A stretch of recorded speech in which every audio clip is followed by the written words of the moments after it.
ठीक है स्टूडेंट्स, तो अब हम लोग नेक्स्ट टॉपिक स्टार्ट करते हैं। हम लोगों ने डेव टाइप्स ऑफ ओव्यूल्स देख लिया, ठीक है। अब हम लोग डेवलपमेंट ऑफ ओव्यूल्स पर बात करने जा रहे हैं। टाइप्स ऑफ ओव्यूल्स तो आप लोगों को ध्यान आ रहा होगा ना, बहुत अच्छे से आपका क्लियर हो गया होगा। Orthotropous ovule, anatropous ovule, hemi anatropous ovule, ठीक है, campylotropous ovule, amphitropous ovule and circinotropous ovule, ये आपका क्लियर हो गया है, ठीक है। अब हम लोग डेवलपमेंट ऑफ ओव्यूल की बात करने जा रहे हैं। इसका मतलब है कि हम लोग बात करने जा रहे हैं डेवलपमेंट ऑफ मेगास्पोरेंजियम। मतलब हम लोग ये देखेंगे कि किस तरह से फीमेल रिप्रोडक्टिव पार्ट के अंदर मेगास्पोरेंजियम का डेवलपमेंट होता है, ठीक है। ये कहानी ठीक वैसी ही है जैसा आप लोगों ने डेवलपमेंट ऑफ माइक्रोस्पोरेंजियम के टाइम पर पढ़ा था, ठीक है। आपको पता है आप लोगों ने यंग एंथर पढ़ा था, जिसको आपने कहा था एंथर प्राइमोर्डिया, ठीक है। तो एंथर प्राइमोर्डिया आपने यंग एंथर पढ़ा था। पहले एंथर प्राइमोर्डिया होता है, यंग एंथर होता था। आपको ध्यान होगा उस वो एपिडर्मिस की यूनिसीरिएट लेयर से कवर्ड रहता था। फिर हाइपोडर्मल सेल्स थी और हाइपोडर्मल सेल ने ही डिफ्रेंशिएट होकर आर्कीस्पोरियल सेल्स का क्या किया था, फॉर्मेशन किया था। आप लोगों को याद आ रहा होगा, वहाँ पर आपको यूस्पोरेंजिएट वाली कंडीशन भी याद आ रही होगी, ठीक है।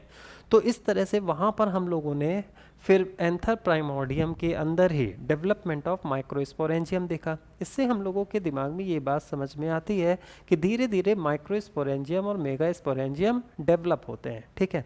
तो अब हम लोग ये देखेंगे कि ये जो मेगास्पोरेंजियम है इसका डेवलपमेंट कैसे होता है।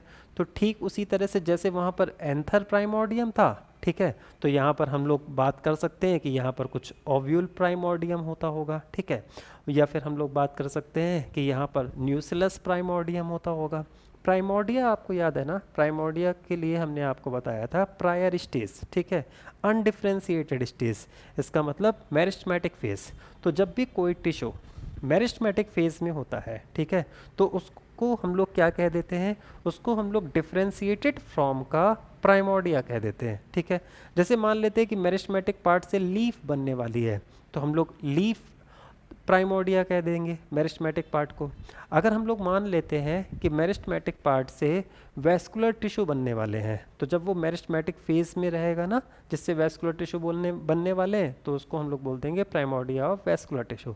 आपको अपने दिमाग में एक इमेजिनेशन करनी है, आपको इमेजिनेशन ये करनी है कि कुछ भी बनता है तो उसकी जो प्रायर स्टेज पहले क्या होती है, पहले उसकी प्रायर स्टेज मेरिस्टेमेटिक फेज होगी, ठीक है। तो अब हम लोग देखने जा रहे हैं डेवलपमेंट ऑफ ओव्यूल मेगास्पोरेंजियम। तो मेगास्पोरेंजियम की भी प्रायर स्टेज होगी। तो देखो होता क्या है, जैसे अगर हम ये एक इस तरह से अगर हम एक डायग्राम ओव्यूल का बनाए या फीमेल रिप्रोडक्टिव पार्ट का बना रहे हैं ना, ठीक है, तो ये देखिए ये हमने फीमेल रिप्रोडक्टिव पार्ट का बनाया और ये क्या हो गया, तो ये स्टिग्मा हो गई, ठीक है, ये स्टाइल हो गया और ये क्या हो गया, ओवरी हो गया। ये सब आप लोगों को पता है, ठीक है। और फिर ये क्या हो गया, तो ये जैसे कि हमने क्या बना दिया, थैलमस बना दिया। अब ओव्यूल के अंदर ही क्या होगा, तो आपको पता है कि ओव्यूल में ही प्लेसेंटा होता है और प्लेसेंटा से ही क्या अराइज होते हैं, ओव्यूल्स होते हैं। तो स्टार्टिंग में क्या होगा, तो अभी तो ओव्यूल नहीं है, तो स्टार्टिंग में क्या होगा, मान लेते हैं कि यहाँ पर प्लेसेंटा है, ठीक है, तो मान लेते हैं ये प्लेसेंटा है, तो ये प्लेसेंटा डेवलप होगा और इसी प्लेसेंटा से, ठीक है, इसी प्लेसेंटा से एक अनडिफ्रेंशिएटेड राउंडेड स्फेरिकल सेलुलर मास डेवलप हो जाएगा, ठीक है। तो ये जो अनडिफ्रेंशिएटेड राउंडेड स्फेरिकल, ये जो आपको सर्कुलर, ये जो आपको एक सेलुलर मास नज़र आ रहा है ना, ये आप इसको किस तरह से इमेजिन कर सकते हो, आप इसको इमेजिन कर सकते हो कि ये फ्यूचर ओव्यूल है, ये फ्यूचर मेगास्पोरेंजियम है। इसका मतलब है कि ये मेगास्पोरेंजियम का प्राइमोर्डिया है। इसका मतलब ये ओव्यूल का क्या है, प्राइमोर्डिया है, या ओव्यूल प्राइमोर्डियम है। क्लियर हो गई बात, ठीक है। या फिर हम कह सकते हैं ये इनिशियल ऑफ मेगास्पोरेंजियम है, इनिशियल ऑफ मेगास्पोरेंजियम है। तो फिर इसका नेचर कैसा होगा, इसका नेचर होगा मेरिस्टेमेटिक होगा, होमोजीनस होगा, ठीक है, अनडिफ्रेंशिएटेड होगा। और इसकी जो आउटर लेयर होगी वो क्या होगी, एपिडर्मिस होगी। इसकी जो इनर लेयर होगी वो क्या होगी, हाइपोडर्मिस होगी, ठीक है। और यहाँ पर भी ठीक वैसे ही जैसे वहाँ पर माइक्रोस्पोरेंजियम के टाइम पर एंथर प्राइमोर्डिया में हाइपोडर्मिस की सेल ने क्या बनाया था, आर्की स्पोरियल सेल बनाई थी, तो यहाँ पर भी हाइपोडर्मिस की ही सेल क्या बनाएगी, आर्की स्पोरियल सेल बनाएगी। ठीक है, तो वो आर्की स्पोरियल सेल का फॉर्मेशन करेगा। ठीक है, तो चलो देखते हैं। तो डेवलपमेंट ऑफ ओव्यूल मेगास्पोरेंजियम में हम लोग सबसे पहले क्या होगा, तो सबसे पहले एक अनडिफरेंशिएटेड होमोजिनस मेरिस्टेमेटिक सेलुलर मास, इसको हम न्यूसिलस कह सकते हैं। क्या कह सकते हैं, न्यूसिलस। आप न्यूसिलस को इनिशियल ऑफ न्यूसिलस को, प्राइमोर्डिया ऑफ न्यूसिलस को, ठीक है, या फिर बहुत अच्छा है कि ऐसा तो किताबों में नहीं लिखा है लेकिन आप खुद से वर्ड बना लो और आप इसको क्या कह दो, आप इनिशियल ऑफ ओव्यूल कह दो, तो आप इसे इनिशियल ऑफ ओव्यूल भी कह सकते हो। तो cellular mass न्यूसिलस develops from placenta in the form of rounded outgrowth. ठीक है, तो हमने तो वही आपकी जो मोस्ट ऑफ द बुक्स में लिखी है वही लैंग्वेज लिख दी है कि एक अनडिफरेंशिएटेड न्यूसिलस का फॉर्मेशन है। ठीक है, तो अनडिफरेंशिएटेड न्यूसिलस, तो अनडिफरेंशिएटेड न्यूसिलस मतलब कैसा न्यूसिलस हो गया, मेरिस्टेमेटिक न्यूसिलस हो गया। और मेरिस्टेमेटिक न्यूसिलस का मतलब समझ गए ना, मेरिस्टेमेटिक न्यूसिलस को हम इनिशियल ऑफ न्यूसिलस कह सकते हैं, प्रिकर्सर ऑफ न्यूसिलस कह सकते हैं, या फिर ये सीधे ओव्यूल का फॉर्मेशन करेगा। तो अगर ये सीधे ओव्यूल का फॉर्मेशन करेगा तो इसको हम लोग प्रिकर्सर ऑफ क्या कह सकते हैं, ओव्यूल कह सकते हैं। ठीक है, तो ये डेवलप होता है, ये सबसे पहले ये जो आउट ग्रोथ है ये कहाँ से निकलती है, तो प्लेसेंटा से निकलती है। Develops from placenta in the form of rounded outgrowth. ठीक है, one cell of the hypodermis of the nucellus. अब यहाँ पर इंपॉर्टेंट पॉइंट ये है कि यहाँ पर न्यूसिलस की कोई एक सेल, तो यहाँ पर न्यूसिलस की कोई एक सेल डिफ्रेंशिएट हो जाएगी, साइज में बड़ी हो जाएगी, प्रोमिनेंट न्यूक्लियस हो जाएगा, डेंस साइटोप्लाज्म हो जाएगा, near the micropyle differentiate into archesporial cell. ठीक है, तो अब ये देखो धीरे धीरे थोड़ा सा क्या होगा, डेवलप होगा, और धीरे धीरे डेवलप होगा तो ये कुछ इस तरह से इसमें एंटुगमेंट बन जाएगा और ये एक अनडिफरेंशिएटेड सेलुलर मास है। ठीक है, तो अगर एंटुगमेंट बन गया तो आपको माइक्रोपाइलर रीजन नज़र आने लगेगा, क्योंकि आपको पता है ना माइक्रोपाइलर रीजन वो होता है जहाँ पर एंटुगमेंट्स क्या होते हैं, अब्सेंट होते हैं। ठीक है, तो पहले देखो एंटुगमेंट सीट कोट का फॉर्मेशन हो जाता है और फिर उसके अंदर अनडिफरेंशिएटेड सेलुलर मास भरा हुआ रहता है। ठीक है, तो अनडिफरेंशिएटेड सेलुलर मास है और जैसे ही एंटुगमेंट बन गया तो हमको माइक्रोपाइलर रीजन समझ में आ जाएगा। तो अब क्या होता है कि ये वाली लेयर जैसे एपिडर्मिस हो गई। ठीक है, तो ये जो ऑरेंज से हमने लेयर बनाई है इसको अगर हम क्या लिख दें, तो ये जैसे कि क्या हो गई, एपिडर्मिस हो गई। ठीक है, तो ये एपिडर्मिस हो गई। एपिडर्मिस के बाद इसके अंदर कौन सी लेयर होगी, तो एपिडर्मिस के बाद इसके अंदर कौन सी लेयर होगी, हाइपोडर्मिस होगी। तो जैसे अगर आप बनाना चाहो, ठीक है, तो ये जैसे हमने कर दी हाइपोडर्मिस, तो ये जो येलो कलर से हमने बना दिया, तो ये येलो कलर से क्या बना दिया, हाइपोडर्मिस। ठीक है, फिर इसी हाइपोडर्मिस की कोई एक सेल देखो साइज में कैसी हो जाएगी, एनलार्ज हो जाएगी। ठीक है, तो one hypodermal cell gets enlarged, तो वो साइज में क्या हो जाएगा, एनलार्ज हो जाएगा, और उसी को हम बोलेंगे आर्की स्पोरियल सेल। ठीक है, तो आर्की स्पोरियल सेल आपको याद है ना, आर्की स्पोरियल सेल से ही क्या कहते हैं, माइक्रोस्पोरेंजियम में भी डेवलपमेंट हुआ था, तो development of microsporangium archesporial cells से हुआ था। वहाँ पर कई सारी आर्की स्पोरियल सेल से माइक्रोस्पोरेंजियम का डेवलप हुआ था, लेकिन यहाँ पर आपको याद है वहाँ पे एक माइक्रोस्पोरेंजियम 4 to 5, ठीक है, तो 4 to 5 क्या कहते हैं आर्की स्पोरियल सेल से मिलकर बनता था। लेकिन इस केस में क्या होता है, मेगा स्पोरेंजियम के केस में क्या होता है कि केवल एक आर्की स्पोरियल सेल होती है ना, तो यहाँ पर हम लोगों ने क्या लिख दिया, वन आर्की स्पोरियल सेल। तो एक आर्की स्पोरियल सेल की तरह क्या करेगा, बिहेव करेगा, और उससे किसका डेवलपमेंट हो जाएगा, मेगा स्पोरेंजियम का डेवलपमेंट होगा। तो एक आर्की स्पोरियल सेल, अब आर्की स्पोरियल सेल को अगर हम फीचर लिखें तो आर्की स्पोरियल सेल कैसा होगा, लार्ज होगा, डिस्टिंक्ट न्यूक्लियस होगा, डेंस साइटोप्लाज्म होगा, हाइपोडर्मल होगा, नियर द माइक्रोपाइल होगा। ठीक है, अब आप आगे का अगर डायग्राम ना भी देखो तो आपको माइक्रोस्पोरेंजियम याद आ रहा है ना, जैसा माइक्रोस्पोरेंजियम में हुआ था, ठीक है, ठीक वैसे ही यहाँ पर होगा। आपको याद है माइक्रोस्पोरेंजियम में क्या हुआ था, तो जैसे ही आर्की स्पोरियल सेल बन गए थे, ठीक है, तो आर्की स्पोरियल सेल्स बन गए थे, वहाँ कई सारे सेल्स बने थे, यहाँ पर सिर्फ एक बनेगा। वहाँ पर कई सारे आर्की स्पोरियल से स्पोरेंजियम का डेवलपमेंट हुआ था, तो उसको यू स्पोरेंजिएट कहते हैं। यहाँ पर सिर्फ एक आर्की स्पोरियल से स्पोरेंजियम का डेवलपमेंट होगा, तो इसे हम लोग कहेंगे लेप्टो स्पोरेंजिएट कंडीशन कहेंगे। ठीक है, अब देखो क्या होता है, तो ये आर्की स्पोरियल सेल, अब आपको याद है वहाँ पर आर्की स्पोरियल में क्या हुआ था, पेरिक्लिनल डिवीजन हुआ था। ठीक है, और पेरिक्लिनल डिवीजन से क्या हुआ था, एक आउटर बना था, एक आउटर पैराइटल बना था जिसको हम आउटर प्राइमरी पैराइटल कहते हैं, और इनर स्पोरोजिनस सेल का फॉर्मेशन हुआ था, आपको याद आ रहा होगा, ठीक है। तो इसमें भी पेरिक्लिनल डिवीजन हो जाएगा और इसमें भी पेरिक्लिनल डिवीजन हो जाएगा, और इस तरह से कितनी सेलें बन जाएंगी, 2 सेलें बन जाएंगी। एक इनर अंदर की तरफ होगा, उसको हम लोग इनर स्पोरोजिनस सेल कहेंगे, ठीक है, और दूसरा जो होगा जो बाहर की तरफ होगा उसे हम लोग कहेंगे आउटर पैराइटल। आउटर पैराइटल को हम लोग आउटर प्राइमरी पैराइटल भी कह सकते हैं, ठीक है।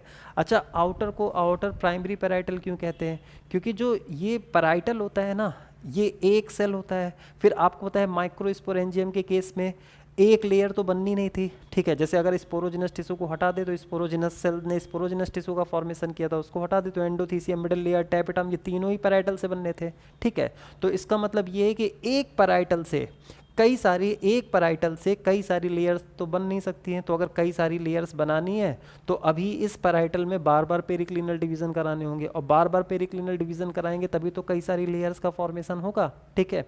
अब देखो, ये जितनी भी बातें हम आपके साथ कर रहे हैं ना, पेरिक्लिनल डिवीजन, ठीक है, पेरिक्लिनल डिवीजन की जो हमने बात की, कई सारी लेयर्स की बात की, हमने माइक्रोस्पोरेंजियम के साथ उसको कनेक्ट किया, तो ये उन लोगों को बहुत अच्छे से समझ में आ रहा होगा जिनको माइक्रोस्पोरेंजियम याद आ रहा होगा, ठीक है। और जिनको माइक्रोस्पोरेंजियम नहीं ध्यान आ रहा होगा उनको थोड़ा सा अजीब सा लग रहा होगा, ठीक है। तो आप माइक्रोस्पोरेंजियम को अगर, अब देखो माइक्रोस्पोरेंजियम से अगर तुम कंपेयर करोगे, हम क्यों माइक्रोस्पोरेंजियम से कंपेयर करा रहे हैं? हम इस वजह से कंपेयर करा रहे हैं कि अगर तुमने माइक्रोस्पोरेंजियम में एक बार मेहनत कर ली है तो अब तुमको पता है यहाँ पर मेहनत करने की ज़रूरत ही नहीं है, पूरा हम उसी से लिंक कर देंगे। इसका मतलब जो वहाँ हुआ ये यहीं पर वहाँ यहाँ पर भी कुछ वैसा ही हो रहा है, तो आपको कुछ नया नहीं लगेगा, आपको लगेगा अरे ये तो बड़ा आसान सा है, ठीक है। और ये इस वजह से और भी आसान है क्योंकि जानते हो क्या है, यहाँ पर तो क्या होगा, सिर्फ एक ही आर्की स्पोरियल सेल था, वहाँ तो कई सारी आर्की स्पोरियल सेल है, ठीक है। तो अब देखो क्या है, फिर से सुनो, सबसे पहले क्या होगा, सबसे पहले न्यूसिलस प्राइमोर्डियम है, मतलब मेरिस्टेमेटिक न्यूसिलस है, अनडिफरेंशिएटेड न्यूसिलस है, आप प्रिकर्सर ऑफ ओव्यूल कह सकते हो, इनिशियल ऑफ ओव्यूल कह सकते हो। और उसकी जो 1 हाइपोडर्मल सेल है वो गेट्स इनलार्ज्ड हो गई, जिसे हम लोग आर्की स्पोरियल सेल कहते हैं।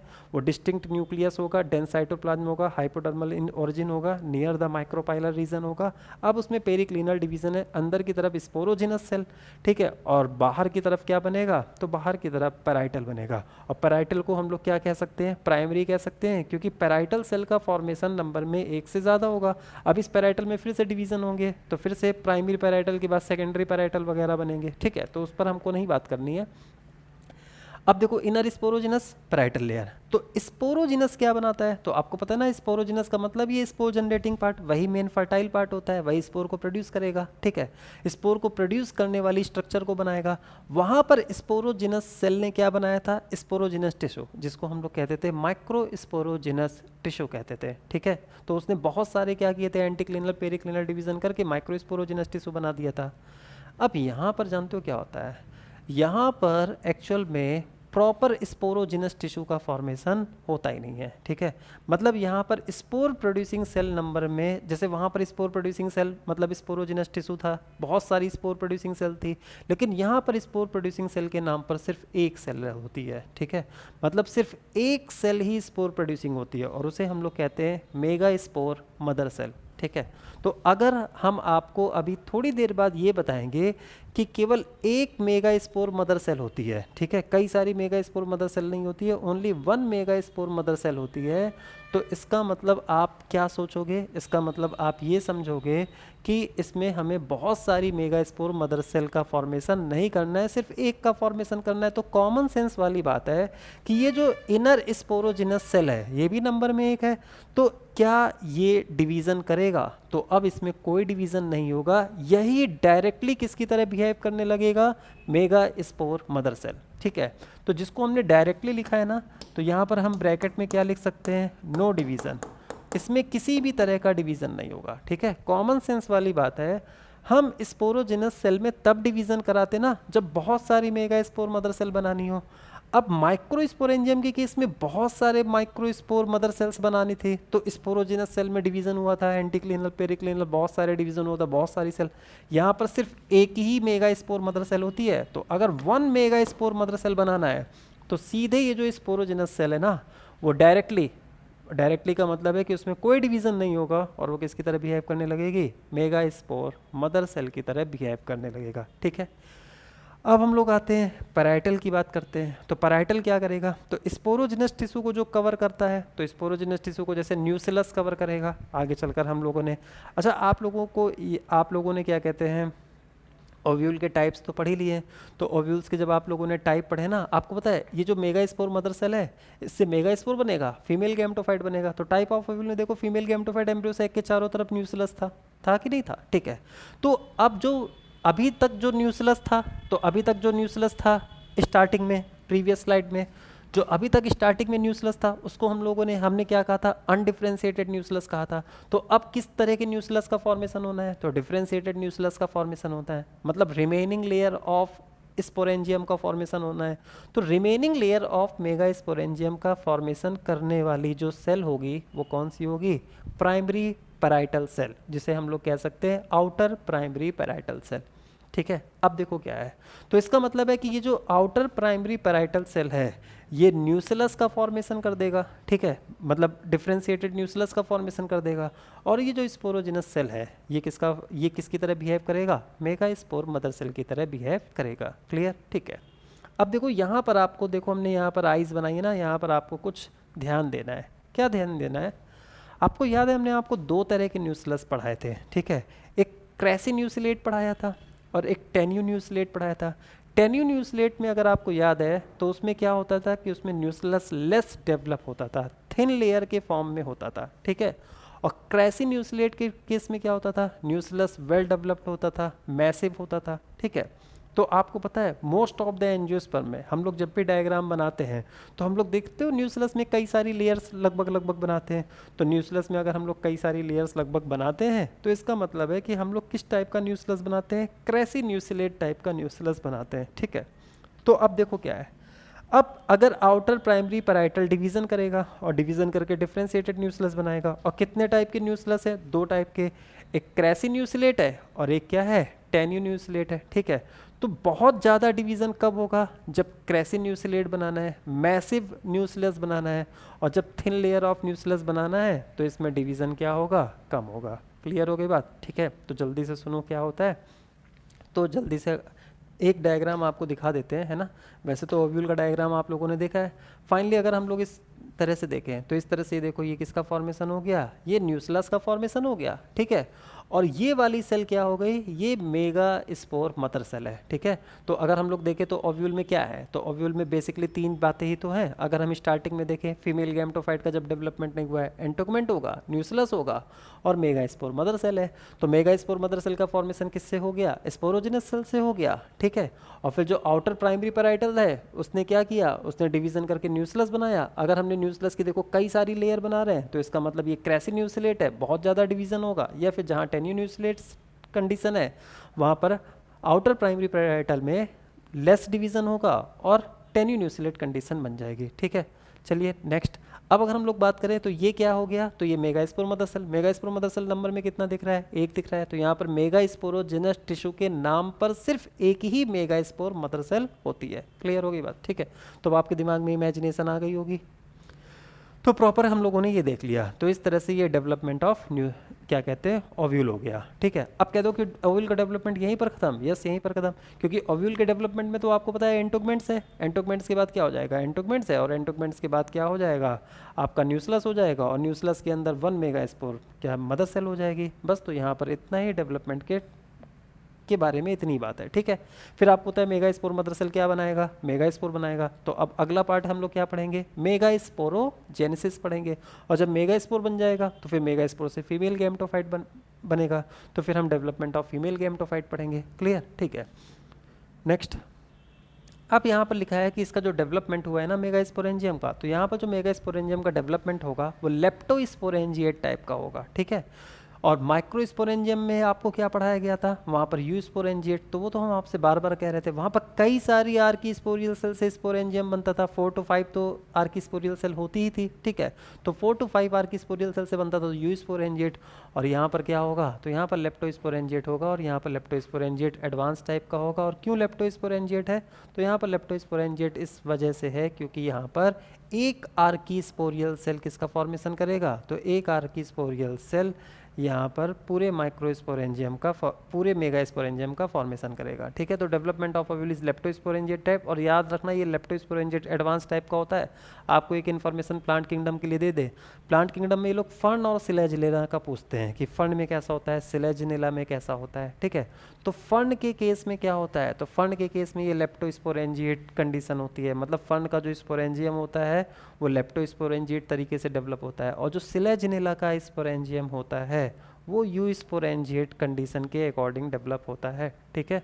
तो आप लेप्टोस्पोरेंजिएट यहाँ पर ध्यान रखना, मेगा स्पोरेंजियम, और फर्न का स्पोरेंजियम भी ऐसे डेवलप होता है। इसका मतलब फर्न के केस में स्पोरेंजियम का डेवलप, मेगा स्पोरेंजियम के केस में मेगा स्पोरेंजियम का डेवलप एडवांस टाइप का होता है। क्यों एडवांस टाइप का होता है, ये प्लांट किंगडम की बात है, ठीक है।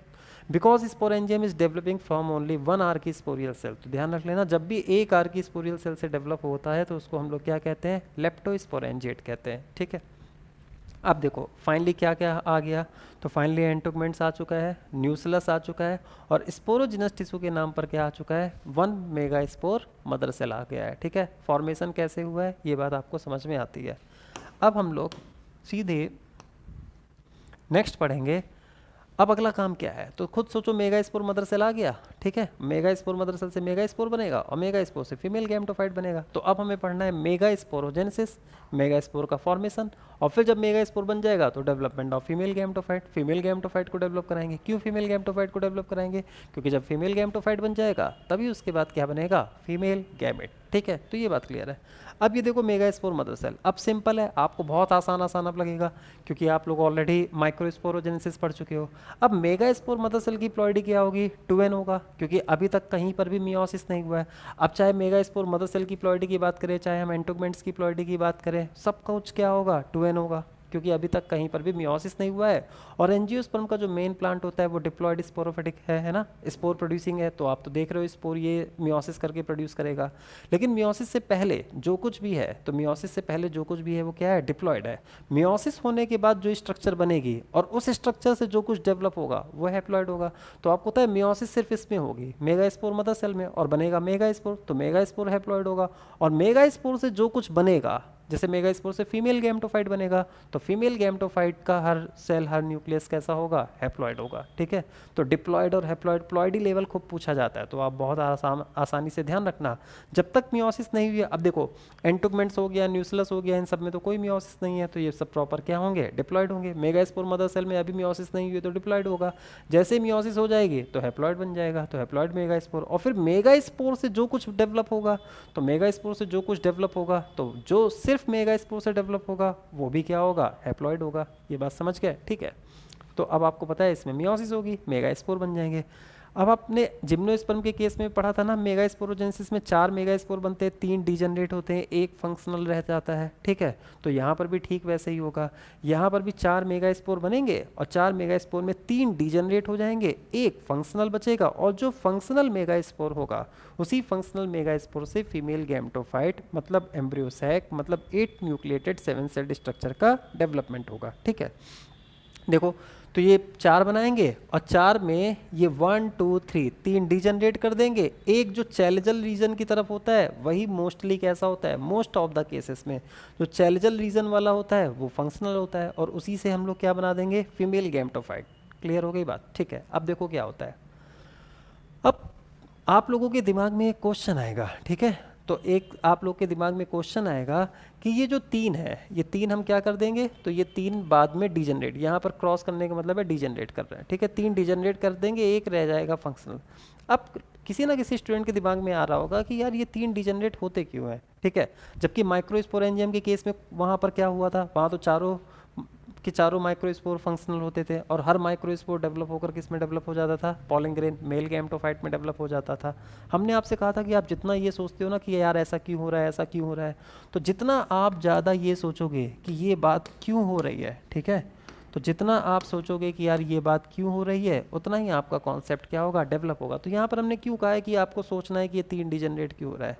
तो आपको पता है ये 3 डिजनरेट क्यों हो रहा है, इस वजह से हो रहे हैं। आप एवोल्यूशनरी पॉइंट ऑफ व्यू से सोचो, प्लांट किंगडम के साथ उसको कनेक्ट करो, 3 डिजनरेट हो जाएंगे। एक मेगास्पोर फंक्शनल रहेगा, एक मेगास्पोर एक फीमेल गैमेटोफाइट बनाएगा, और एक फीमेल गैमेटोफाइट के अंदर एक फीमेल गैमेट होता है, ठीक है। इसका मतलब है कि इतनी बड़ी स्ट्रक्चर में फाइनली फीमेल गैमेट कितना बनेगा, सिर्फ एक बनेगा। क्लियर, एक गैमेटोफाइट बनेगा और एक ही उसके अंदर एक फीमेल गैमेट बनेगा। और जबकि माइक्रोस्पोरेंजियम के केस में बहुत सारे माइक्रोस्पोर, बहुत सारे पॉलन ग्रेन, और हर पॉलन ग्रेन क्या बनाएगा, मेल गैमेट बनाएगा, तो बहुत सारे मेल गैमेट। तो वहाँ तो बहुत सारे मेल गैमेट बनेंगे, यहाँ तो सिर्फ एक क्या बनेगा, यहाँ पर सिर्फ एक फीमेल गैमेट बनेगा। तो अब सोचने वाली बात ये है कि यार यहाँ पर इतना कम क्यों बनता है, ठीक है। तो अब आप देखो क्या होता है। आपको पता है ब्रायोफाइट से प्रॉपर ऊगैमस कंडीशन होती है। ऊगैमस कंडीशन का मतलब होता है फीमेल जब फर्टिलाइजेशन हो, और उस केस में ऊगैमी का मतलब होता है कि फीमेल लार्ज है, नॉन मोटाइल है, मतलब स्टेशनरी है, और मेल गैमेट कैसा होता है, मोटाइल होता है, ठीक है। तो मेल को फीमेल तक जाना है।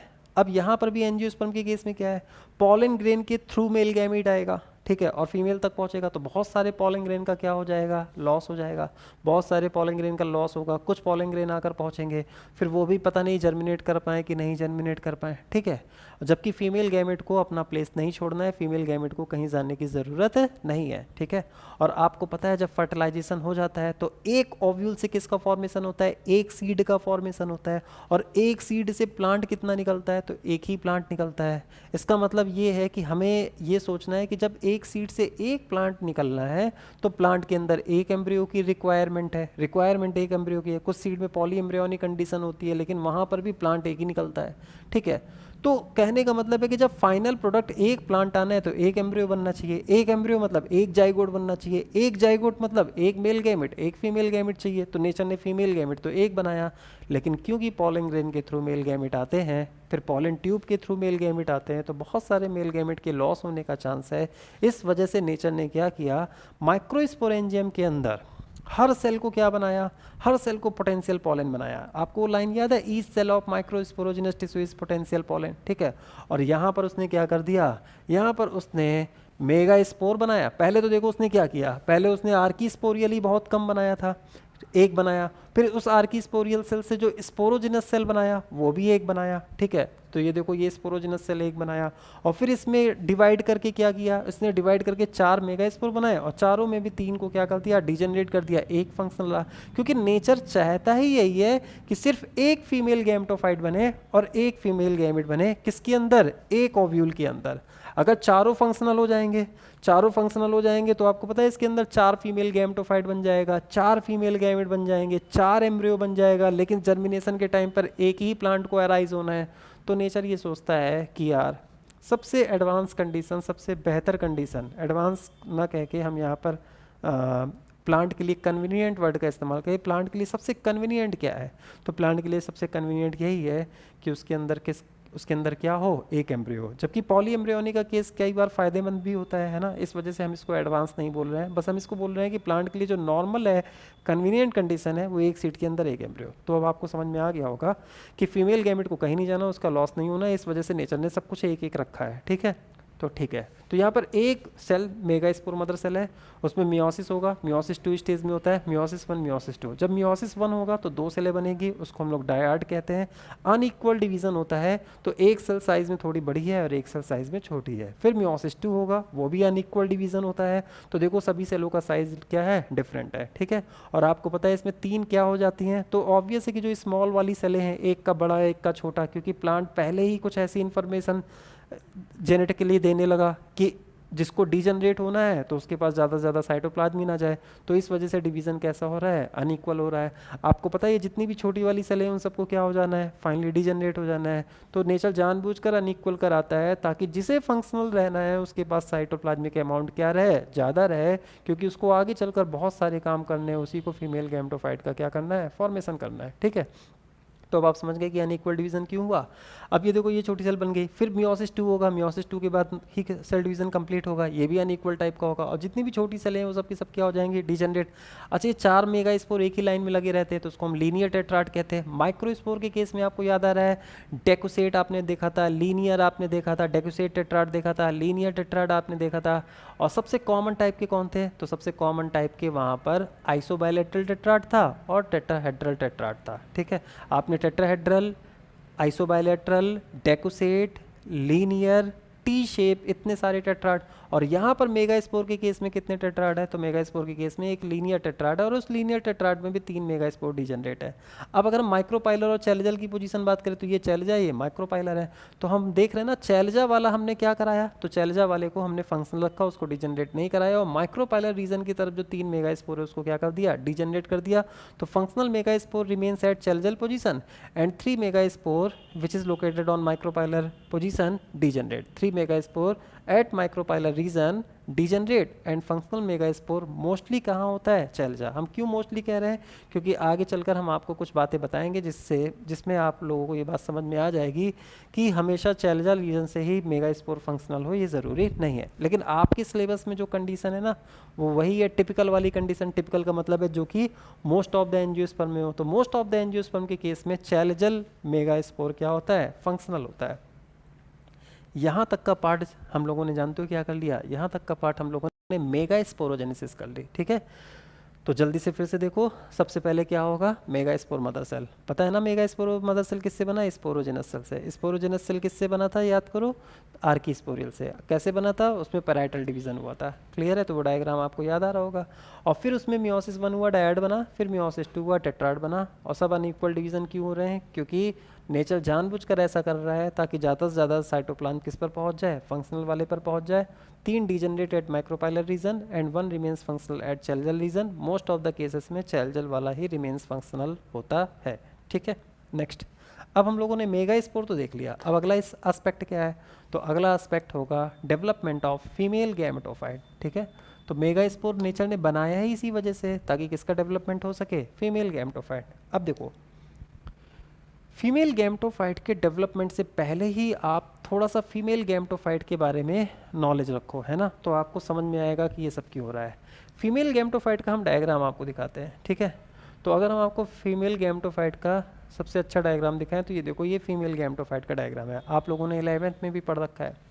फीमेल गैमेटोफाइट का अगर हम डायग्राम देखें तो अगर हम देखें माइक्रोपाइलर रीजन में, माइक्रोपाइलर रीजन में ये देखिए 3 सेलें आपको नज़र आ रही हैं और ये 3 सेलें मिलाकर एग ऑपरेटस होता है। ठीक है, इसमें एक एग सेल होती है जिसे हम एग को हम लोग oosphere भी कहते हैं बॉटनी में। oospore जाइगोट के लिए इस्तेमाल होता है, oosphere एग के लिए इस्तेमाल होता है, ये तो आपने पढ़ रखा होगा। तो एग सेल को हम oosphere कह सकते हैं। इसमें 2 साइनर्जिड्स होती हैं। ठीक है, तो 2 साइनर्जिड और एग सेल मिलाकर ये जो बनाते हैं उसे हम लोग क्या कह देते हैं, EA। हमने लिख दिया EA शॉर्ट में ताकि इधर स्पेस से लिख देते हैं।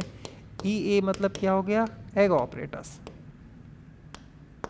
Egg apparatus, egg apparatus. ठीक है, तो ये मिलाकर क्या हो जाएगा, तो ये मिलाकर हो जाएगा एग ऑपरेटस। तो एग ऑपरेटस में क्या क्या चला जाएगा, एक फीमेल गैमेट चला जाएगा और 2 साइनर्जिड चले जाएंगे। क्लियर हो गई बात। ठीक है, तो कितनी सेलें हो गई, 3। लेकिन चैलेजल रीजन में देखें तो 3 सेलें और हैं, उनको हम लोग कहते हैं एंटीपोडल सेल। तो एंटीपोडल सेल है और ये 3 क्या है, तो ये अभी हम आपको फीमेल गैमेटोफाइट प्रॉपर उसका पूरा डेवलपमेंट पढ़ाएंगे। अभी हम आपसे कह रहे हैं कि आपके दिमाग में फीमेल गैमेटोफाइट का अगर डायग्राम पहले से फिट रहेगा तो आपको समझ में आएगा कि फीमेल गैमेटोफाइट के डेवलपमेंट में किस तरह से डिवीज़न हुआ, कितना डिवीज़न हुआ। ठीक है, तो इस तरह से 3 सेलें ये है, 3 सेलें ये है। ठीक है, और ये 2 न्यूक्लियस है जिन्हें पोलर न्यूक्लियाई कहते हैं। तो पोलर न्यूक्लियाई का नंबर कितना होता है, 2 होता है। ठीक है, और ये पोलर न्यूक्लियाई जिस बड़ी सेल के अंदर है ना, ये देखो ये एक बड़ी सेल है। ठीक है, तो उस सेल को हम लोग कहते हैं सेंट्रल सेल। तो अगर हम यहाँ पर सेल की काउंटिंग करें तो कितनी सेलें हैं, 1 2 3, ये तीनों सेलें हैं। ये 2 सेल नहीं है, ये 2 न्यूक्लियस है। आप देखो सेल के अंदर हमने न्यूक्लियस बना रखे हैं। ठीक है, लेकिन ये क्या है, ये प्रॉपर न्यूक्लियस ही हमने बना रखे हैं। तो ये एक जो बड़ी सी सेल है, ये दोनों उसके न्यूक्लियस हैं। तो ये सेंट्रल सेल के 2 पोलर न्यूक्लियस हो जाएंगे। तो 1 central cell with 2 polar nuclei. ठीक है, और फिर उसके बाद एक सेल बड़ी सी हो गई, फिर 1 2 3 तो 3 + 1 4, और फिर 1 2 3, तो 4 + 3 क्या हो गया 7, ठीक है। तो इसमें सेलें कितनी हो गई 7, 1 2 3 4 5 6 एंड 7। तो ये जो फीमेल गैमेटोफाइट एम्ब्रियो सैक होता है ये 7 सेल्ड स्ट्रक्चर है, ठीक है। अब इसमें न्यूक्लियस देखिए कितने हैं, 1 2 3, ठीक है, 4 5 6 7 8, तो न्यूक्लियस कितने होते हैं 8।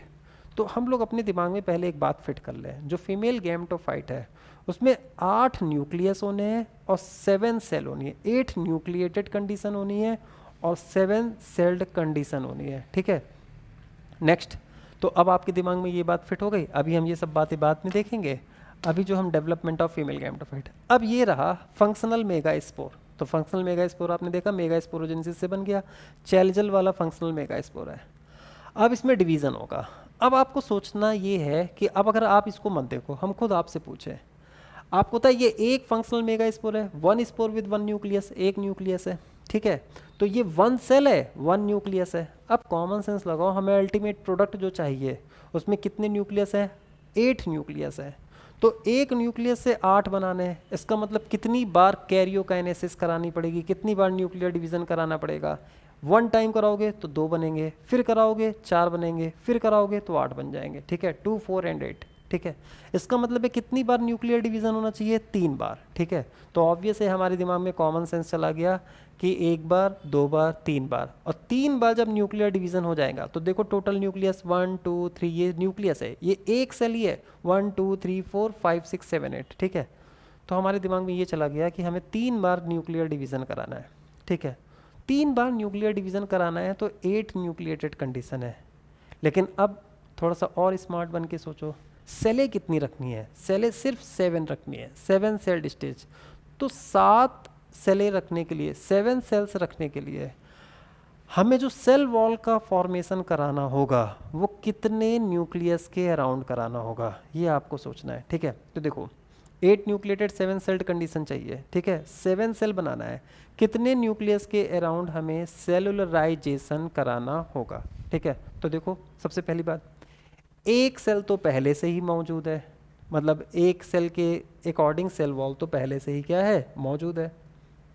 तो एक सेल तो पहले से ही मौजूद है, इसका मतलब ये है कि हमें टोटल 7 सेल चाहिए, 7 सेलें चाहिए, एक पहले से मौजूद है, हमें सेलें कितनी चाहिए 6।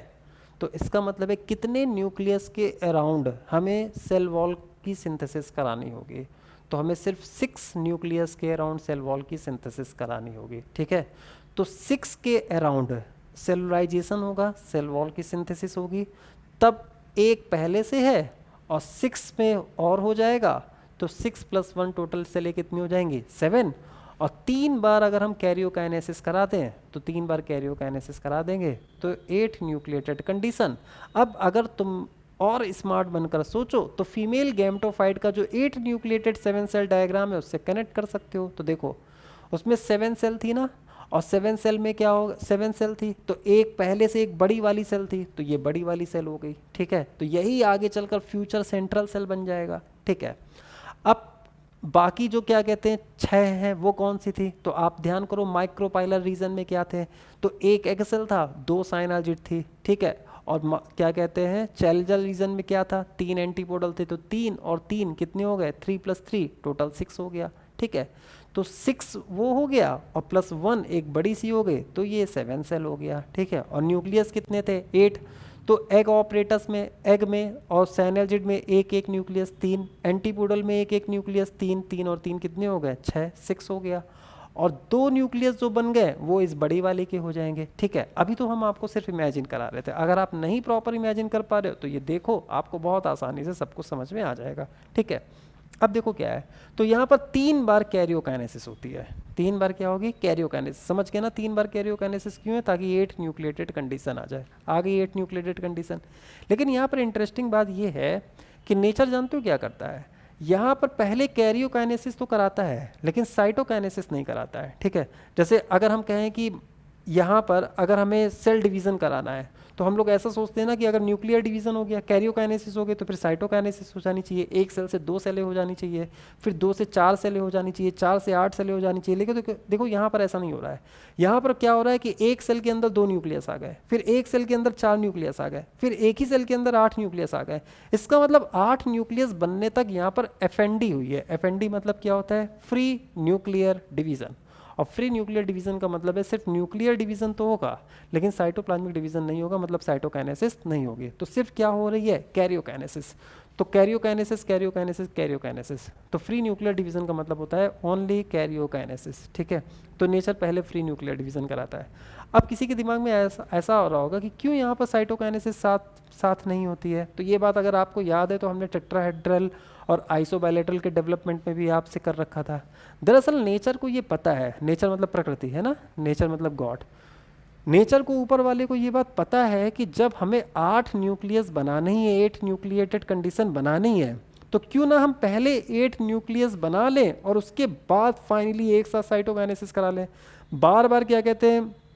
कैरियोकाइनेसिस फिर साइटोकाइनेसिस फिर कैरियोकाइनेसिस फिर साइटोकाइनेसिस करेंगे तो सेल की एनर्जी बहुत ज़्यादा क्या होगी? खर्च होगी। क्योंकि अगर आपको सेल डिवीज़न याद आ रहा हो तो आपको पता है कि कैरियोकाइनेसिस के टाइम पर क्या हो जाता था? तो कैरियोकाइनेसिस के टाइम पर सारा का सारा डीएनए क्रोमैटिन कंडेंस हो जाता था, फिर साइटोकाइनेसिस के समय पर लूज हो जाता था, ठीक है। तो अगर सोचो बार बार कैरियोकाइनेसिस साइटोकाइनेसिस होगी तो डीएनए को कंडेंस करो फिर लूज करो, फिर कंडेंस करना होगा फिर लूज करना होगा, फिर कंडेंस करना होगा फिर लूज करना होगा, तो सेल की कितनी एनर्जी खर्च होगी। जब उसको पता है कि मेरा फाइनल डेस्टिनेशन क्या है, मेरा फाइनल डेस्टिनेशन है कि 8 न्यूक्लिएटेड कंडीशन लानी ही है, तो फिर वो क्या करेगा? तो फिर वो एक बार क्या कर देगा? कंडेंस कर देगा और उसी कंडेंस स्टेज में रहते हुए वो तीनों बार क्या करा लेगा? तो इसी कंडेंस स्टेज में रहते हुए 3 बार डिवीजन करा लेगा, ठीक है। और फिर एक बार साइटोकाइनेसिस के टाइम पर क्या हो जाएगा? डीकंडेंस हो जाएगा। तो यहाँ पर बार बार कंडेंस डीकंडेंस होने की ज़रूरत नहीं पड़ती है जब भी इस तरह का होता है। तो इसको जानते हो तुम एडवांस टाइप का डिवीजन समझो कि जहाँ पर भी मल्टी न्यूक्लियर, अब जैसे टेट्रास्पोरिक कंडीशन आनी है तो टेट्रास्पोरिक कंडीशन आने भी नेचर यही चाहेगा ना कि क्या कहते हैं कि जैसे अगर हम लोग बात करें कि टेट्रा मतलब अगर हमें एक मियोसिस से 4 स्पोर बनाने हैं, ठीक है, तो एक मियोसिस से जब हर हाल में 4 न्यूक्लियस आने ही है, 4 सेलें आनी ही है, तो फिर क्यों ना नेचर पहले कैरियोकाइनेसिस करा ले, एक बार डीकंडेंस करना होगा, सबके डिवीजन हो, सारे 4 न्यूक्लियस आ जाएंगे और फिर लास्ट में एक बार क्या करा दे? साइटोकाइनेसिस करा दे, ठीक है। आपको सक्सेसिव टाइप और साइमल्टेनियस टाइप की साइटोकाइनेसिस याद आ रही होगी। सक्सेसिव टाइप में 2 बार साइटोकाइनेसिस थी और साइमल्टेनियस में 1 बार साइटोकाइनेसिस थी। तो पहले न्यूक्लियर डिवीजन जितनी बार होना है, जितनी बार रिक्वायर्ड है हो जाएगा और फिर बाद में हो जाती थी क्या? बाद में साइटोकाइनेसिस हो जाती थी। तो आप ऐसे ही सोचो कि जहाँ पर भी ये बात कन्फर्म है कि इतने न्यूक्लियस आने हैं तो पहले कैरियोकाइनेसिस ही सेल अगर करा ले और फाइनली लास्ट में एक बार साइटोकाइनेसिस करा ले तो वो सेल के लिए क्या होगा? बहुत ज़्यादा बेनिफिशियल होगा। कहीं ना कहीं ये एवोल्यूशनरी क्या होगा? एक एडवांस बात होगी। क्लियर होगी बात? तो अब आपको बहुत अच्छे से क्लियर हो गया होगा 1 न्यूक्लियस से 8 न्यूक्लियस लाने के लिए क्या होगा? 3 टाइम्स एफएनडी होगी, फ्री न्यूक्लियर डिवीजन होगा 1 से 2। तो अभी सेल 1 है तो ये इस कंडीशन को हम लोग कौन सी कंडीशन कह देंगे? इसको हम binucleated condition, tetranucleated condition, octanucleated condition कह देंगे, ठीक है। तो 1 cell with 2 nucleus, 1 cell with 4 nucleus और 1 सेल विद 8 न्यूक्लियस। तो पहले एफएनडी होगा, 2 न्यूक्लियस बनेंगे और दोनों अपोजिट पोल की तरफ चले जाएंगे, ठीक है। अपोजिट पोल की तरफ अगर आप इमेजिन करो तो एक माइक्रोपाइलर और एक माइक्रोपाइलर एंड होगा, एक चैलेंजर एंड होगा, ठीक है। तो अगर ये माइक्रोपाइलर है तो ये माइक्रोपाइलर में आ गया, चैलेंजर में चला गया, ठीक है। यदि ये माइक्रोपाइलर है तो माइक्रोपाइलर में चला गया, चैलेंजर की तरफ चला गया। क्लियर? ठीक है। फिर इसमें डिवीजन होगा तो देखो 2 और 2 बन जाएंगे अपोजिट पोल में, फिर डिवीजन होगा तो 4 इधर बन गए, 4 इधर बन गए, ठीक है। अब जब 4 और 4 न्यूक्लियस बन जाते हैं ना, 8 न्यूक्लिएटेड कंडीशन हो जाती है, तो एक न्यूक्लियस क्या कहते हैं चैलेंजर से और एक न्यूक्लियस माइक्रोपाइलर से, या फिर अगर इधर क्या कहते हैं माइक्रोपाइलर है तो एक न्यूक्लियस माइक्रोपाइलर से, एक न्यूक्लियस चैलेंजर से। देखो इस बात पर कंफ्यूज ना होना, कभी हम माइक्रोपाइलर इसको भी कह रहे हैं और कभी इसको भी कह रहे हैं, ये तो डिपेंड करता है ना। अगर आप ओव्यूल को इस तरह से इमेजिन करोगे तो अगर आप ओव्यूल को इस तरह से इमेजिन करोगे तो फिर आपको माइक्रोपाइलर नीचे नजर आएगा, लेकिन आप ओव्यूल को ऐसे भी तो इमेजिन कर सकते हो। तो अगर आप ओव्यूल को ऐसे इमेजिन करोगे तो फिर आपको होता है माइक्रोपाइलर रीजन आपको इस तरह से नजर आएगा, ठीक है। तो ये चीज़ भी इंपॉर्टेंट है, अभी इस चीज़ को हम अप्लाई करने वाले, इसी वजह से हमने अभी से बोलना स्टार्ट कर दिया, ठीक है। तो जब दोनों पहली बार के डिवीजन में दो न्यूक्लियस दोनों अपोजिट पोल की तरफ चले जाएंगे, फिर अपोजिट पोल की तरफ एक और डिवीजन, फिर अपोजिट पोल की तरफ एक और डिवीजन, 4 न्यूक्लियस ऊपर 4 न्यूक्लियस नीचे। और जब ये ऐसा हो जाएगा फिर एक न्यूक्लियस माइक्रोपाइलर से और एक न्यूक्लियस चैलेंजर रीजन से कहाँ पर आ जाएगा, सेंटर में आ जाएगा। अगर आपका दिमाग चल रहा है तो आपको पूरा क्लियर हो रहा होगा। अच्छा, वो जो पोलर न्यूक्लियाई था ना, ये उसकी डेवलपमेंट की बात हो रही है कि एक न्यूक्लियस इधर से एक न्यूक्लियस इधर से आ जाएगा, दो पोलर न्यूक्लियाई हो जाएंगे। ये जो 3 न्यूक्लियस बचे हैं इसके अराउंड सेल वॉल का फॉर्मेशन हो जाएगा। ये जो 3 न्यूक्लियस बने हैं इसके अराउंड सेल वॉल का फॉर्मेशन हो जाएगा। तो सेल वॉल का फॉर्मेशन 6 न्यूक्लियस के अराउंड हो जाएगा। तो 6 न्यूक्लियस के अराउंड अगर सेल वॉल बन गया तो 6 सेलें हो गई, और एक सेल स्टार्टिंग से बड़ी वाली है, ये सेंट्रल सेल हो जाएगी, 7 सेलें हो गई।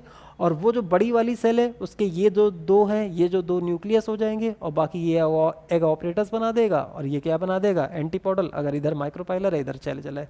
ठीक है, तो 3 times free nuclear division to form 8 nucleotide structure. ठीक है, तो जिसको नहीं इमेजिन कर पाया तो अब इस तरह से देखे, तो इस तरह से 8 न्यूक्लियोटाइड स्ट्रक्चर बन गई। एक न्यूक्लियस इस पोल से आ गया, एक न्यूक्लियस इस पोल से आ गया। और आफ्टर 8 न्यूक्लियोटाइड कंडीशन, जब 8 न्यूक्लियस बन जाते हैं, अब इसके बाद सेल वॉल की सिंथेसिस होगी, साइटोकाइनेसिस होगा, cell wall formation takes place. इसको सेलुलराइजेशन भी कह सकते हैं, फॉर्मेशन ऑफ सेल वॉल। और कितने न्यूक्लियस के अराउंड सेल वॉल का फॉर्मेशन होगा, 1 2 3 1 2 3 6 के अराउंड होगा, और एक बड़ी सी सेल 7 सेल। खूब समझ में आ रहा होगा। ठीक है, तो फॉर्मेशन ऑफ सेल वॉल, सेलुलाइजेशन। अब देखो यहाँ पर 3 के अराउंड हमने सेलुलाइजेशन कर दिया, तो ये आपकी एनसीईआरटी के डायग्राम को हमने बनाया है। ठीक है, ताकि एनसीईआरटी का डायग्राम के रेफरेंस पे बना दिया। तो ये देखो ये 3 एंटीपोडल बन गए। ठीक है, अब देखो यहाँ पर जानबूझकर एंटीपोडल बनाया एनसीईआरटी के डायग्राम के अकॉर्डिंग, ताकि आपके दिमाग में वो मिथ ना बैठे कि हमेशा नीचे की तरफ आप हमेशा एनाट्रोपस को दिमाग में रखो, और एनाट्रोपस को दिमाग में रखो तो हमेशा सोचो एक ऑपरेटस इधर है। ठीक है, बात सही है, आप एनाट्रोपस को दिमाग में रख सकते हो, लेकिन एनाट्रोपस को दिमाग में रखते हुए भी आप ये नहीं कह सकते हो कि माइक्रोपाइलर क्या है, क्या कहते हैं, मतलब माइक्रोपाइलर हमेशा कहाँ होगा, यहाँ होगा। क्योंकि ये तो डिपेंड करता है ना कि ओवरी के अंदर ओव्यूल अगर इस तरह से लगा, ये भी तो एनाट्रोपस कंडीशन है, तो ये भी अगर एनाट्रोपस कंडीशन है तो माइक्रोपाइलर इधर हो गया और चैलेंजर इधर हो गया। ठीक है, तो आपको ये ध्यान रखना है कि जो एग ऑपरेटस होता है, ये आप अपने दिमाग में बिल्कुल फिट कीजिए। जो एग ऑपरेटस होता है वो किधर होता है, वो माइक्रोपाइलर एंड की तरफ होता है। ठीक है, आप ऐसे सोच सकते हो कि दरअसल माइक्रोपाइलर में एंटोगमेंट्स नहीं होते हैं, और मोस्ट ऑफ द टाइम्स में जो पॉलन ट्यूब होती है वो माइक्रोपाइलर रीजन से ही क्या करती है, एंटर करती है, क्योंकि उधर एंटोगमेंट नहीं है। पॉलन ट्यूब को अंदर आने में क्या होती है, आसानी होती है। क्लियर हो गई बात। तो फिर माइक्रोपाइलर रीजन के पास ही क्या होना चाहिए, फीमेल गैमेट होना चाहिए। और फीमेल गैमेट किसका पार्ट है, एग ऑपरेटर्स का पार्ट है, जिसमें 2 साइनालजिड और 1 एग सेल होती है। ठीक है, तो अपने दिमाग में ये कॉन्सेप्ट फिट कर लो कि जो एग सेल है और साइनालजिड है वो किधर की तरफ होती है, वो माइक्रोपाइलर रीजन की तरफ होती है। ठीक है, तो देखो 2 साइनालजिड और 1 एग सेल, तो इसके अराउंड सेल वॉल का फॉर्मेशन हो गया। तो 1 2 3, तो यहाँ 3 सेलें बन गई, 2 साइनालजिड 1 एग सेल। तो बस सीधे समझ जाओ कि इसका मतलब ये कौन सा जोन है, माइक्रोपाइलर जोन है। और 3 एंटीपोडल अगर यहाँ पर बना दिया तो समझ जाओ ये कौन सा जोन है, चैलेंजर जोन है। क्योंकि ये बात फिक्स है कि एग ऑपरेटस हमेशा किधर बनेगा, तो एग ऑपरेटस हमेशा किधर बनेगा, माइक्रोपाइलर जोन। तो जानते हो आपसे एग्जामिनर किस तरह से सवाल बना सकता है, 2 तरह से क्वेश्चन फ्रेम कर सकता है। एक आपसे क्या करेगा, आपसे यहाँ पर लिख देगा एग सेल साइनालजिड, आपसे माइक्रोपाइलर और चैलेंजर पूछेगा, तो आप समझ जाना एंटीपोडल चैलेंजर और ये माइक्रोपाइलर, इसका मतलब ओव्यूल का ओरिएंटेशन इस तरह से है ओवरी के अंदर। क्लियर होगी बात। ठीक है, दूसरी बात, अगर एग्जामिनर इस तरह का डायग्राम बनाए, इस तरह का डायग्राम आप लोग इमेजिन करते हो, इसको मत देखो, है ना। तो अगर इसको हम हटा भी दें, तो इसको अगर हटा दो ना भी देखो तो सिर्फ इतने को देखो, तो फिर देखो एग ऑपरेटस इधर है, तो एग ऑपरेटस इधर है, मतलब माइक्रोपाइल इधर होगा। इसका मतलब है कि ओवरी के अंदर ये इस तरह से अटैच है। क्लियर हो गई बात। ठीक है, तो ये देखो अगर ये हम बनाए ना, तो ये देखो ये ओवरी हो गई और ये क्या हो गया, प्लेसेंटा हो गया, इस तरह से अटैच है। और अगर इस वाले में बनाए तो इस वाले केस में भी ये क्या हो गई, तो ये देखो ये इस तरह से ओवरी हो गई और ये क्या हो गया, प्लेसेंटा हो गया। तो आपको पता है ये तो ओव्यूल है ना, ये तो किसी भी डायरेक्शन में क्या हो सकते हैं, ओवेरियन वॉल के अंदर लगे हो सकते हैं। क्लियर हो गई बात। ठीक है, तो अब हम लोगों को ये बात समझ में आ गई। ठीक है, इसी वजह से हम लोगों ने ओव्यूल को डिस्क्राइब करने के लिए ऑर्थोट्रोपस को रेफरेंस बना लिया था। ठीक है, ऑर्थोट्रोपस को हम लोगों ने क्या रेफरेंस बना लिया था, इरेक्ट बना लिया था, क्योंकि ये जो ओव्यूल है इधर भी हो सकता है, इधर भी हो सकता है, इधर भी हो सकता है, इधर भी हो सकता है, इधर भी हो सकता है। तो हम लोग कई बार हम लोग बता नहीं पाएंगे कि माइक्रोपाइल का ओरिएंटेशन हम लोग ऊपर कहें, नीचे कहें, क्या कहें, है ना। इस वजह से ऑर्थोट्रोपस ओव्यूल के रेफरेंस में हम लोगों ने बाकी सारे ओव्यूल को क्या किया है, डिस्क्राइब किया है। ठीक है, चलिए आप लोगों को ये बात समझ में आ गई होगी। तो इस तरह से हम लोगों ने 6 न्यूक्लियस के अराउंड सेल वॉल की सिंथेसिस की। उससे फॉर्मेशन क्या होगा, तो माइक्रोपाइलर रीजन में एक एग सेल बनेगा, 2 साइनर्जिड बनेंगे, और चैलेंजल रीजन की तरफ क्या बनेगा, 3 एंटीपोडल बनेंगे। पोलर न्यूक्लियाई के अराउंड सेल वॉल का फॉर्मेशन नहीं होगा, क्योंकि पोलर न्यूक्लियाई जो है वो ये जो large cell from the beginning है ना, इसी का पार्ट हो जाएगा। और वो जो लार्ज सेल जो फ्रॉम द बिगिनिंग है उसे हम लोग क्या कहने लगेंगे, उसे हम लोग कहने लगेंगे सेंट्रल सेल। ठीक है, तो माइक्रोपाइलर और चैलेंजल को हम लोग एंटीपोडल और एग ऑपरेटस से पहचान सकते हैं। क्लियर हो गई बात। ठीक है, तो एग्जामिनर आपसे 2 तरह से सवाल पूछ सकता है, एंटीपोडल लिख कर आपसे चैलेंजल पूछ सकता है, या फिर चैलेंजा लिख देगा और यहाँ पर क्वेश्चन मार्क बना देगा। ठीक है, यहाँ पर क्वेश्चन मार्क बना देगा और आपको पहचानना होगा कौन एग ऑपरेटस है और कौन एंटीपोडल है। क्लियर है। बाकी इस तरह के डायग्राम को किस तरह से इमेजिन करना है वो हमने आपको बता दिया। तो आपकी एनसीईआरटी ने इस तरह से भी बनाया है कि इधर भी एग ऑपरेटस दिखाया है, और एक डायग्राम ऐसे भी बनाया है जहाँ पर इधर भी एग ऑपरेटस दिखाया है। तो दोनों तरह के डायग्राम को हमने आपको प्रॉपर इमेजिन करा दिया ताकि आपको कोई कन्फ्यूजन ना रहे। क्लियर होगी बात। ठीक है, 2 पोलर न्यूक्लियाई, इस लार्ज सेल को सेंट्रल सेल कहेंगे। 8 न्यूक्लिएटेड 7 सेल टाइप का जो एम्ब्रियो सैक का फॉर्मेशन हो गया है, तो ये जो 8 न्यूक्लिएटेड 7 सेल एम्ब्रियो सैक का फॉर्मेशन हुआ है ना, इसको पॉलीगोनम टाइप का फीमेल गैमेटोफाइट कहते हैं, पॉलीगोनम टाइप का एम्ब्रियो सैक कहते हैं। दरअसल इसको स्ट्रासबर्गर ने पॉलीगोनम प्लांट में देखा था। ठीक है, तो इस वजह से इसको पॉलीगोनम टाइप का एम्ब्रियो सैक कहते हैं। मोस्ट ऑफ द प्लांट में पॉलीगोनम टाइप का ही एम्ब्रियो सैक होता है, इसी वजह से हमारे सिलेबस में भी यही वाले एम्ब्रियो सैक, बस हमारे सिलेबस में इस एम्ब्रियो सैक की बात तो की गई है, 8 न्यूक्लिएटेड 7 सेल, आपकी एनसीईआरटी ने बात तो कर रखा है, लेकिन कहीं पर पॉलीगोनम लिखा नहीं है। ठीक है, तो आप लोग जान लो कि ये कौन सा टाइप ऑफ एम्ब्रियो सैक है, पॉलीगोनम है। स्ट्रासबर्गर ने सबसे पहले इसी को देखा था। ठीक है, अब पॉलीगोनम जो एम्ब्रियो सैक है उसकी खास बात क्या है, तो वही जो हम लोगों ने पढ़ा है। जो पॉलीगोनम टाइप का एम्ब्रियो सैक होगा वो किस फंक्शनल मेगा स्पोर से बनेगा, चैलेंजल साइड वाले फंक्शनल मेगा स्पोर से बनेगा। 8 न्यूक्लिएटेड 7 सेल्ड होगा, टिपिकल होगा, और टिपिकल का मतलब क्या होगा, मोस्ट ऑफ द एंजियोस्पर्म में होगा।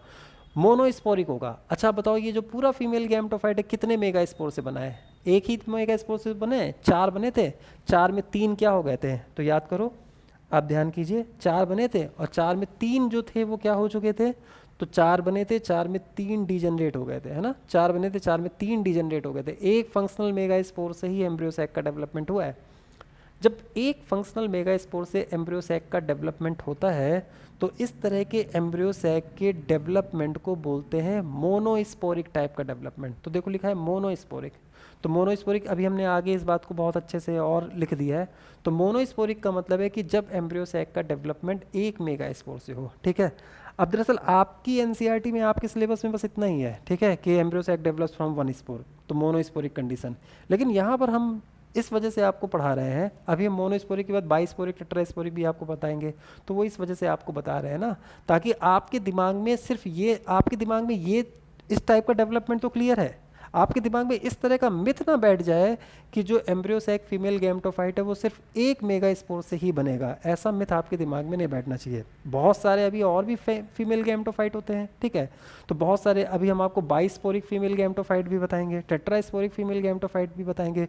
तो कुछ केसेस ऐसे होते हैं जहाँ पर 2 मेगा स्पोर से फीमेल गैमेटोफाइट का डेवलपमेंट होता है, कुछ केसेस ऐसे हैं जहाँ पर 4 मेगा स्पोर या फिर टेट्रा न्यूक्लिएटेड कंडीशन से मेगा स्पोर का डेवलपमेंट होता है। तो उन केसेस में हम लोग बाइस्पोरिक डेवलपमेंट बोलते हैं, टेट्रास्पोरिक डेवलपमेंट बोलते हैं, वो भी हम आगे बताएंगे। ठीक है, तो मोनोस्पोरिक डेवलपमेंट जो कि टिपिकल होता है, पॉलीगोनम टाइप का होता है, मोस्ट ऑफ द एंजियोस्पर्म में होता है, और क्या कहते हैं, इसका मतलब ये होता है कि सिर्फ एक मेगा स्पोर से फीमेल गैमेटोफाइट का डेवलपमेंट है। तो जो पॉलीगोनम टाइप का एम्ब्रियो सैक होता है वो मोनोस्पोरिक होता है। Functional megaspore chalazal megaspore होता है। 8 न्यूक्लिएटेड 7 सेल्ड स्ट्रक्चर होती है, टिपिकल मतलब मोस्ट ऑफ द एंजियोस्पर्म में होता है।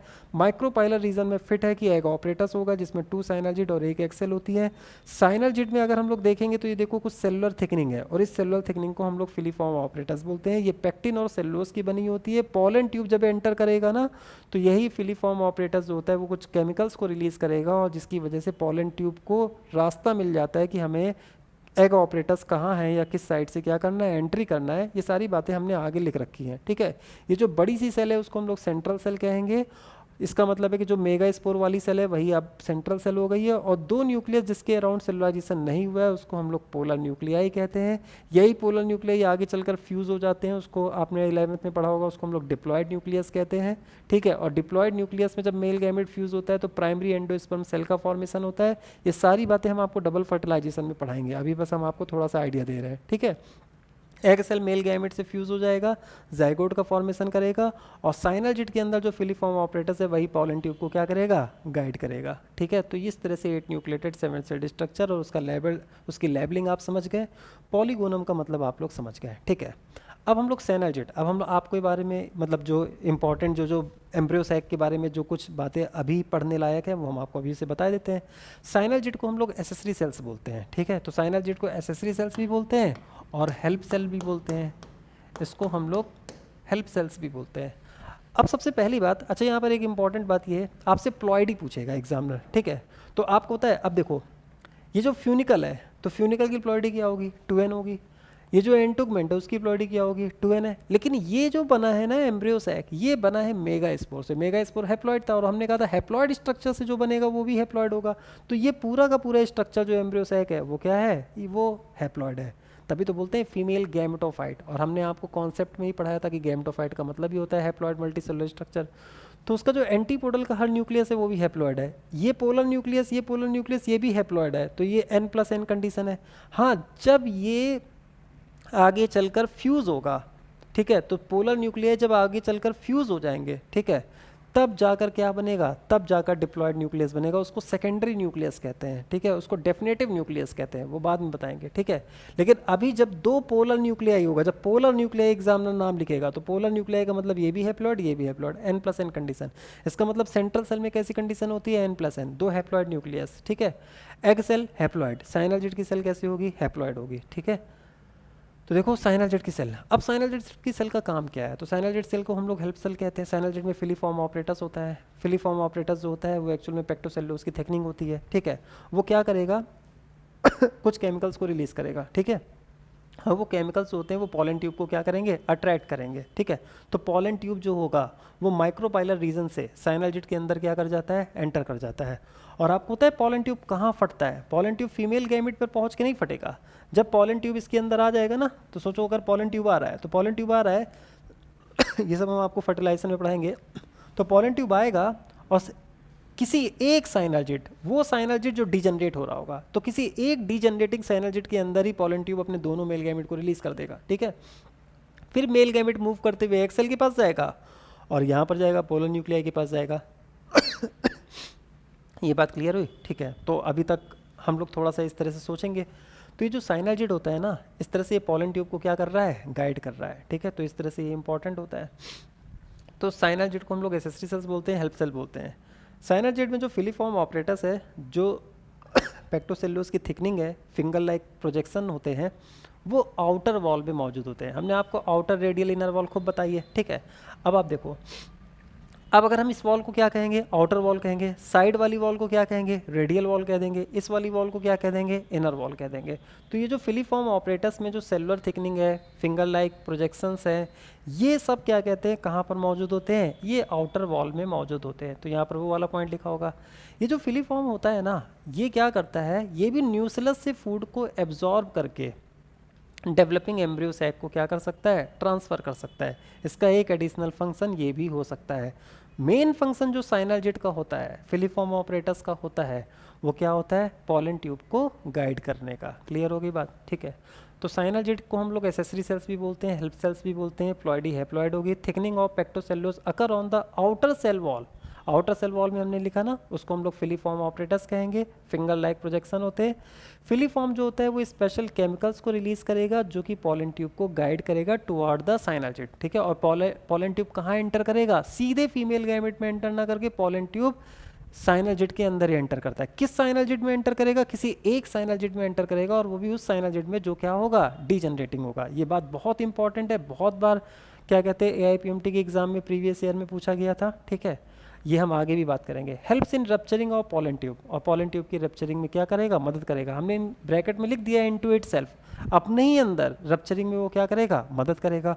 और साथ ही साथ जानते हो एक से ज़्यादा पॉलन ट्यूब भी आ सकते हैं। तो एक से ज़्यादा पॉलन ग्रेन अगर मानो स्टिग्मा में गिरे तो एक से ज़्यादा पॉलन ट्यूब आएगा। तो जब एक पॉलन ट्यूब अंदर एंटर कर जाएगा ना, तो ये जो साइनर्जिड है ना, उसके केमिकल्स दूसरे पॉलन ट्यूब की ग्रोथ को क्या करेंगे, इनहिबिट करेंगे। तो stops the growth of another pollen tube entering embryo sac. ठीक है, तो ये सब किसके फंक्शन होते हैं, साइनर्जिड साइनोजेट के फंक्शन होते हैं। मेन फंक्शन साइनोजेट का क्या है? मेन फंक्शन यही है कि केमिकल्स को सिक्रीट करना और पॉलन ट्यूब को अट्रैक्ट करना। मतलब पॉलन ट्यूब जब एम्ब्रियो सैक के अंदर एंटर करेगा, ओव्यूल के अंदर एंटर करेगा, तो पॉलन ट्यूब को गाइड करने का काम कौन करता है? साइनोजेट। और साइनोजेट में मौजूद कौन कर रहा होता है? फिलीफॉर्म ऑपरेटर्स, जो कि आउटर रेडियल वॉल में होती है। पेक्टोसेलुलोज की थिकनिंग होती है। क्या हमने इस बात को लिखा नहीं है? पेक्टोसेलुलोज की थिकनिंग लिखा हुआ है, ठीक है। तो ये कैसी होती है? पेक्टोसेलुलोज की थिकनिंग है, ठीक है। नेक्स्ट, अब हमने कहा कि ये एक काम और एडिशनल फंक्शन में क्या कर सकता है? ये फूड को एब्जॉर्ब कर सकता है न्यूक्लियस से, और क्या कहते हैं, खुद डेवलपिंग एम्ब्रियो सैक, मतलब अपने ही आप को क्या कर सकता है? नरिश कर सकता है, ठीक है। एंटीपोडल सेल या ट्रांसफर सेल्स क्या होती है? तो एंटीपोडल सेल या ट्रांसफर सेल भी वही काम करती हैं कि ये मतलब न्यूक्लियस से फूड को एब्जॉर्ब करेंगे और remaining layer of embryo sac को क्या करेंगे? Remaining cells of embryo sac को ट्रांसफर करेंगे। इस वजह से हम इन्हें ट्रांसफर सेल्स कहते हैं। ट्रांसफर सेल में ये जो एंटीपोडल सेल्स होती है ना, इनमें भी फिलीफॉर्म ऑपरेटर्स हो सकता है, ठीक है, लेकिन वो बहुत ही लेस डेवलप होगा और उसका काम भी वही हो जाएगा कि न्यूक्लियस से फूड को एब्जॉर्ब करना और finally remaining cells of embryo sac को क्या करना? ट्रांसफर करना। या फिर जब एंडोस्पर्म का डेवलपमेंट होगा तो एंडोस्पर्म के डेवलपमेंट के टाइम पर, ठीक है, उसे नरिश करना। आपको अभी हमने आपको बताया ना, पोलर न्यूक्लियाई फ्यूज हो जाएंगी और एक मेल गैमेट सेकेंडरी न्यूक्लियस से फ्यूज करके एंडोस्पर्म बनाएगा। तो उस समय एंडोस्पर्म भी फूड को स्टोर करता है। तो जो एंटीपोडल सेल है ना, वो डिजनरेट होती हैं और वो अपना जितना भी फूड है वो न्यूक्लियस से स्टोर करते हैं और न्यूक्लियस से स्टोर करके एंडोस्पर्म को दे देते हैं, ठीक है। कुछ टैपेटम जैसा, लेकिन टैपेटम स्पोरोजिनस को डिजनरेट होकर नरिश करता था, लेकिन जो एंटीपोडल्स हैं वो एंडोस्पर्म को क्या करेंगे? नरिश करेंगे। एंडोस्पर्म कैसे बनता है वो सब हम लोग डबल फर्टिलाइजेशन के केस में देखेंगे। अभी बस आप थोड़ा सा इमेजिन कर लेना कि antipodal cell transfer cell absorb food from nucleus, nucleus से फूड को एब्जॉर्ब करेगा, transfer into embryo sac, embryo sac को क्या करेगा? ट्रांसफर करेगा।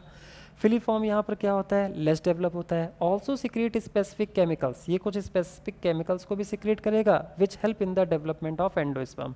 तो एंडोस्पर्म के डेवलपमेंट में क्या करेगा? मदद करेगा। साथ ही साथ एंडोस्पर्म को ये क्या कर सकता है? एंडोस्पर्म को भी नरिश कर सकता है, ठीक है। तो ये एम्ब्रियो सैक और एंडोस्पर्म दोनों को नरिश कर सकता है। कुछ केमिकल की मदद से ये एंडोस्पर्म के डेवलपमेंट को क्या करेगा? नरिश करेगा। जिन लोगों के दिमाग में एंडोस्पर्म की बिल्कुल भी इमेजिनेशन नहीं है, ठीक है, तो ऐसे स्टूडेंट्स के लिए हम एक लास्ट बार फिर से बता दे रहे हैं। एंजियोस्पर्म के केस में डबल फर्टिलाइजेशन होता है, 2 बार फर्टिलाइजेशन होगा। 2 मेल गैमेट होते हैं ना, आपको याद है ना, जनरेटिव सेल 2 मेल गैमेट बनाएगा। एक मेल गैमेट एग सेल को फ्यूज करेगा, उससे जाइगोट और एम्ब्रियो बनेगा, और दूसरा मेल गैमेट इन दोनों पोलर न्यूक्लियाई के साथ फ्यूज हो जाएगा, ठीक है। तो इन दोनों पोलर न्यूक्लियाई के साथ दूसरा मेल गैमेट फ्यूज हो जाएगा, तो एन और मेल गैमेट का एन मिलकर क्या हो जाएंगे? 3n न्यूक्लियस का फॉर्मेशन होगा। तो फिर जो 3n न्यूक्लियस और ये जो 3n सेंट्रल सेल है, ये किसका फॉर्मेशन करेगा? एंडोस्पर्म का फॉर्मेशन करेगा। और एंडोस्पर्म जो है वही डेवलपिंग एम्ब्रियो को क्या करता है? नरिश करता है। तो जिन स्टूडेंट्स को ये बात बिल्कुल नहीं आइडिया है ना डबल फर्टिलाइजेशन का, एंडोस्पर्म का, एम्ब्रियो का, तो उसके लिए अभी हमने आपको एक शॉर्ट आइडिया दिया। आगे डबल फर्टिलाइजेशन एम्ब्रियोनिक डेवलपमेंट में हम आपको बहुत अच्छे से इस बात को बताएंगे, ठीक है। तो इस तरह से हम लोगों को साइनोजेट के फंक्शन क्लियर हो गए, एंटीपोडल्स के हम लोगों को फंक्शन क्लियर हो गए, ठीक है। अब ये जो एम्ब्रियो सैक बनता है ना, तो एम्ब्रियो सैक जो बनता है, अब देखो 10th स्लाइड में ये जो एम्ब्रियो सैक बना, ठीक है, तो ये जो एम्ब्रियो सैक बना ना, ये तो हमने काफ़ी लार्ज बना दिया है। तो ये जो एम्ब्रियो सैक बना ना, ये ऊपर नीचे मूव कर सकता है ना, या तो माइक्रोपाइलर रीजन की तरफ या चैलेंजल रीजन की तरफ ये मूव कर सकता है। तो कुछ ऐसे बैरियर होते हैं जो ना तो इसे चैलेंजल रीजन की तरफ जाने देंगे, ना तो माइक्रोपाइलर रीजन की तरफ जाने देंगे, अपनी जगह पर क्या रखेंगे? मतलब अपनी जगह पर फिक्स रखेंगे, ठीक है। तो कुछ बैरियर मौजूद होते हैं जो एम्ब्रियो सैक को अपनी ही पोजीशन पर क्या रखेगा? फिक्स रखेगा। तो इन सम प्लांट्स, कुछ प्लांट में barrier are also present either above और बिलो फीमेल गैमेटोफाइट, ठीक है। Barrier is made up of, barrier किससे बना होता है? तो एक्चुअल में क्या होता है कि न्यूक्लियस का ही कुछ पार्ट थिक वॉल हो जाता है, ठीक है, और वही किसकी तरह काम करने लगता है? बैरियर। अब आप इमेजिन करो, जैसे आप सोचो ये एक स्फेरिकल, आप इमेजिन करो ये स्फेरिकल न्यूक्लियर है और बीच में क्या है? एम्ब्रियो सैक है, ठीक है। तो बीच में या थोड़ा सा नीचे की तरफ शिफ्ट है, माइक्रोपाइलर रीजन की तरफ एम्ब्रियो सैक शिफ्ट है, ठीक है। अब क्या होगा? अब न्यूक्लियर अगर चैलेंजर रीजन की तरफ बैरियर होगा, तो चैलेंजर रीजन की तरफ न्यूक्लियस की कुछ सेलें क्या हो जाएंगी, थिक वॉल हो जाएंगी, तो जिसकी वजह से क्या होगा, एम्ब्रियो सैक ऊपर नहीं शिफ्ट हो पाएगा, क्योंकि जो सेल वॉल की थिकनिंग है वो उसको ऊपर जाने से रोकेगा। कई बार माइक्रोपाइलर रीजन की तरफ भी क्या होगा, तो माइक्रोपाइलर रीजन की तरफ भी थिक वॉल न्यूक्लियस होगा, तो क्या होगा, एम्ब्रियो सैक नीचे की तरफ नहीं जा पाएगा। ठीक है, तो माइक्रोपाइलर रीजन की तरफ जो बैरियर थिक वॉल्ड न्यूक्लियस का बैरियर होता है उसे हम लोग बोलते हैं एपिस्टेस, और जो चैलेंजर की तरफ होता है उसे हम लोग हाइपोस्टेस बोलते हैं। अब एपी और हाइपो आप कैसे ध्यान रख सकते हो, चैलेंजर बेसल पार्ट है हाइपोस्टेस, और माइक्रोपाइल आपको हमने बताया था ना खूब टाइप ऑफ ओफ्यूल में एपिकल पार्ट होता है तो एपिस्टेस, तो बस वही बात है, इसको बस ये बहुत इंपॉर्टेंट बात नहीं है। ठीक है, बस इसको एक आप ध्यान रखो कि in some plant barrier are also present either above और below female gametophyte. Barrier is made up of thick walled cell of nucleus which prevents movement of embryo sac towards chalaza और टुवर्ड्स माइक्रोपाइल। बैरियर जो चैल्जा की ओर मौजूद होगा उसे हम हाइपोस्टेस बोलेंगे, और जो माइक्रोपाइलर की तरफ मौजूद होगा उसे हम लोग क्या बोलेंगे, एपिस्टेस बोलेंगे। ठीक है, अब देखिए हम लोग टाइप्स ऑफ एम्ब्रियो सैक, हम आपसे अभी थोड़ी देर पहले डिस्कस कर रहे थे ना कि एम्ब्रियो सैक का जो डेवलपमेंट, फीमेल गैमेटोफाइट का जो डेवलपमेंट होता है वो एक फंक्शनल मेगा स्पोर से भी हो सकता है या एक से ज़्यादा मेगा स्पोर से भी हो सकता है। ठीक है, अब देखो क्या होता है, जो आपके सिलेबस में वो मोनोस्पोरिक डेवलपमेंट है। मोनोस्पोरिक डेवलपमेंट का मतलब है कि development of female gametophyte takes place from one functional megaspore. ठीक है, तो जब एक फंक्शनल मेगा स्पोर से डेवलपमेंट होता है तो उसको हम लोग मोनोस्पोरिक कहते हैं, यही हम आपके सिलेबस में है, तो ये इंपॉर्टेंट है, आप ध्यान रखना है, develop from one single mega spore. बस ये हम आपको बाइस्पोरिक टेट्रास्पोरिक, बस हमने कहा ना हमारे पढ़ाने का सिर्फ मकसद बाइस्पोरिक टेट्रास्पोरिक थोड़ा सा हम आपको बताएंगे, ज़्यादा नहीं बताएंगे, वो सिर्फ इतना ही है ताकि आपके दिमाग में ये पॉइंट रहे कि हमेशा ऐसा नहीं होता है कि एक फंक्शनल मेगा स्पोर से ही फीमेल गैमेटोफाइट बनता है, एक से ज़्यादा से ही बन सकते हैं। ठीक है, अब इसमें दो टाइप होते हैं, एक पॉलीगोनम होता है, एक ओइनोथोरा होता है। आपके सिलेबस में या जो आपकी एनसीईआरटी में जो डिस्क्राइब किया गया है, ठीक है, आपकी एनसीईआरटी में जो डिस्क्राइब किया गया है वो इसके बेसिस पर किया गया है, पॉलीगोनम 8 न्यूक्लिएटेड 7 सेल्ड, वो आपको पता है। 8 न्यूक्लिएटेड 7 सेल्ड वाला जो है वो किससे हुआ है, तो वो फ्रॉम चैलेंजल मेगा स्पोर से हुआ है, फ्रॉम चैलेंजल मेगा स्पोर। और आपको याद है ना हमने आपसे कहा था कि हमेशा ही चैलेंजल मेगा स्पोर से फीमेल गैमेटोफाइट का डेवलपमेंट हो, ये ज़रूरी नहीं है, क्योंकि मोनोस्पोरिक के केस में एक ओइनोथेरा टाइप का होता है, ये प्लांट के बेसिस पर ही नाम है, ये पॉलीगोनम में मौजूद होगा, ये ओइनोथेरा में मौजूद होगा। ओइनोथेरा टाइप का होता है, इनको बस ऐसे ही पढ़ के सिर्फ सुनना है, आपको बहुत रटना नहीं है। ओइनोथेरा टाइप का, ये जो ओइनोथेरा टाइप का एम्ब्रियो सैक होता है ये मोनोस्पोरिक होता है, और ये माइक्रोपाइलर मेगा स्पोर से क्या होता है, डेवलप होता है। तो ये चैलेंजल से होता है और ये किससे होता है, ये माइक्रोपाइलर मेगा स्पोर से होता है। ठीक है, ये 8 न्यूक्लिएटेड 7 सेल्ड होता है, लेकिन ये 4 न्यूक्लिएटेड 4 सेल्ड होता है। एक्चुअल में ये भी काफ़ी इंपॉर्टेंट है, कई जगह आपको इसके भी क्वेश्चन मिल जाएंगे, है ना, तो आप डरना मत, आप बहुत आसानी से कर लेना, और बहुत आसान है, इसमें जो इम्पोर्टेंट है उसके बारे में हमने आपको थोड़ा सा लिख दिया है, और जो बिल्कुल ज़्यादा इंपॉर्टेंट नहीं है उसके बारे में हमने नहीं लिखा है, वो हम आपको बस ऐसे ही बता देंगे। ओइनोथेरा के केस में ये तो आपको याद है 8 न्यूक्लिएटेड 7 सेल्ड, ये तो याद ही नहीं करना है। अब ओइनोथेरा जो होता है वो 4 न्यूक्लिएटेड 4 सेल्ड कंडीशन होता है, तो यहाँ पर देखो ये 8 7 है, लेकिन ये 4 न्यूक्लिएटेड 4 सेल्ड होता है। ठीक है, अब आपको लग रहा होगा ये 4 न्यूक्लिएटेड 4 सेल्ड कैसे हो गया, तो दरअसल क्या होता है इस केस में, ये जो ओइनोथेरा टाइप का है इसमें एंटीपोडल एब्सेंट होते हैं, तो एंटीपोडल हटा दो, और एंटीपोडल एब्सेंट होते हैं तो कितना होता है, 8 न्यूक्लिएटेड 7 सेल्ड होता है, 3 एंटीपोडल हटा दोगे तो 3 सेल हटा दो, तो कितनी सेल बचे, 7 - 3 4, तो 4 सेल्ड होता है। ठीक है, तो 4 सेल्ड समझ में आ गया, एंटीपोडल हटा दो तो 4 सेल बचेंगे।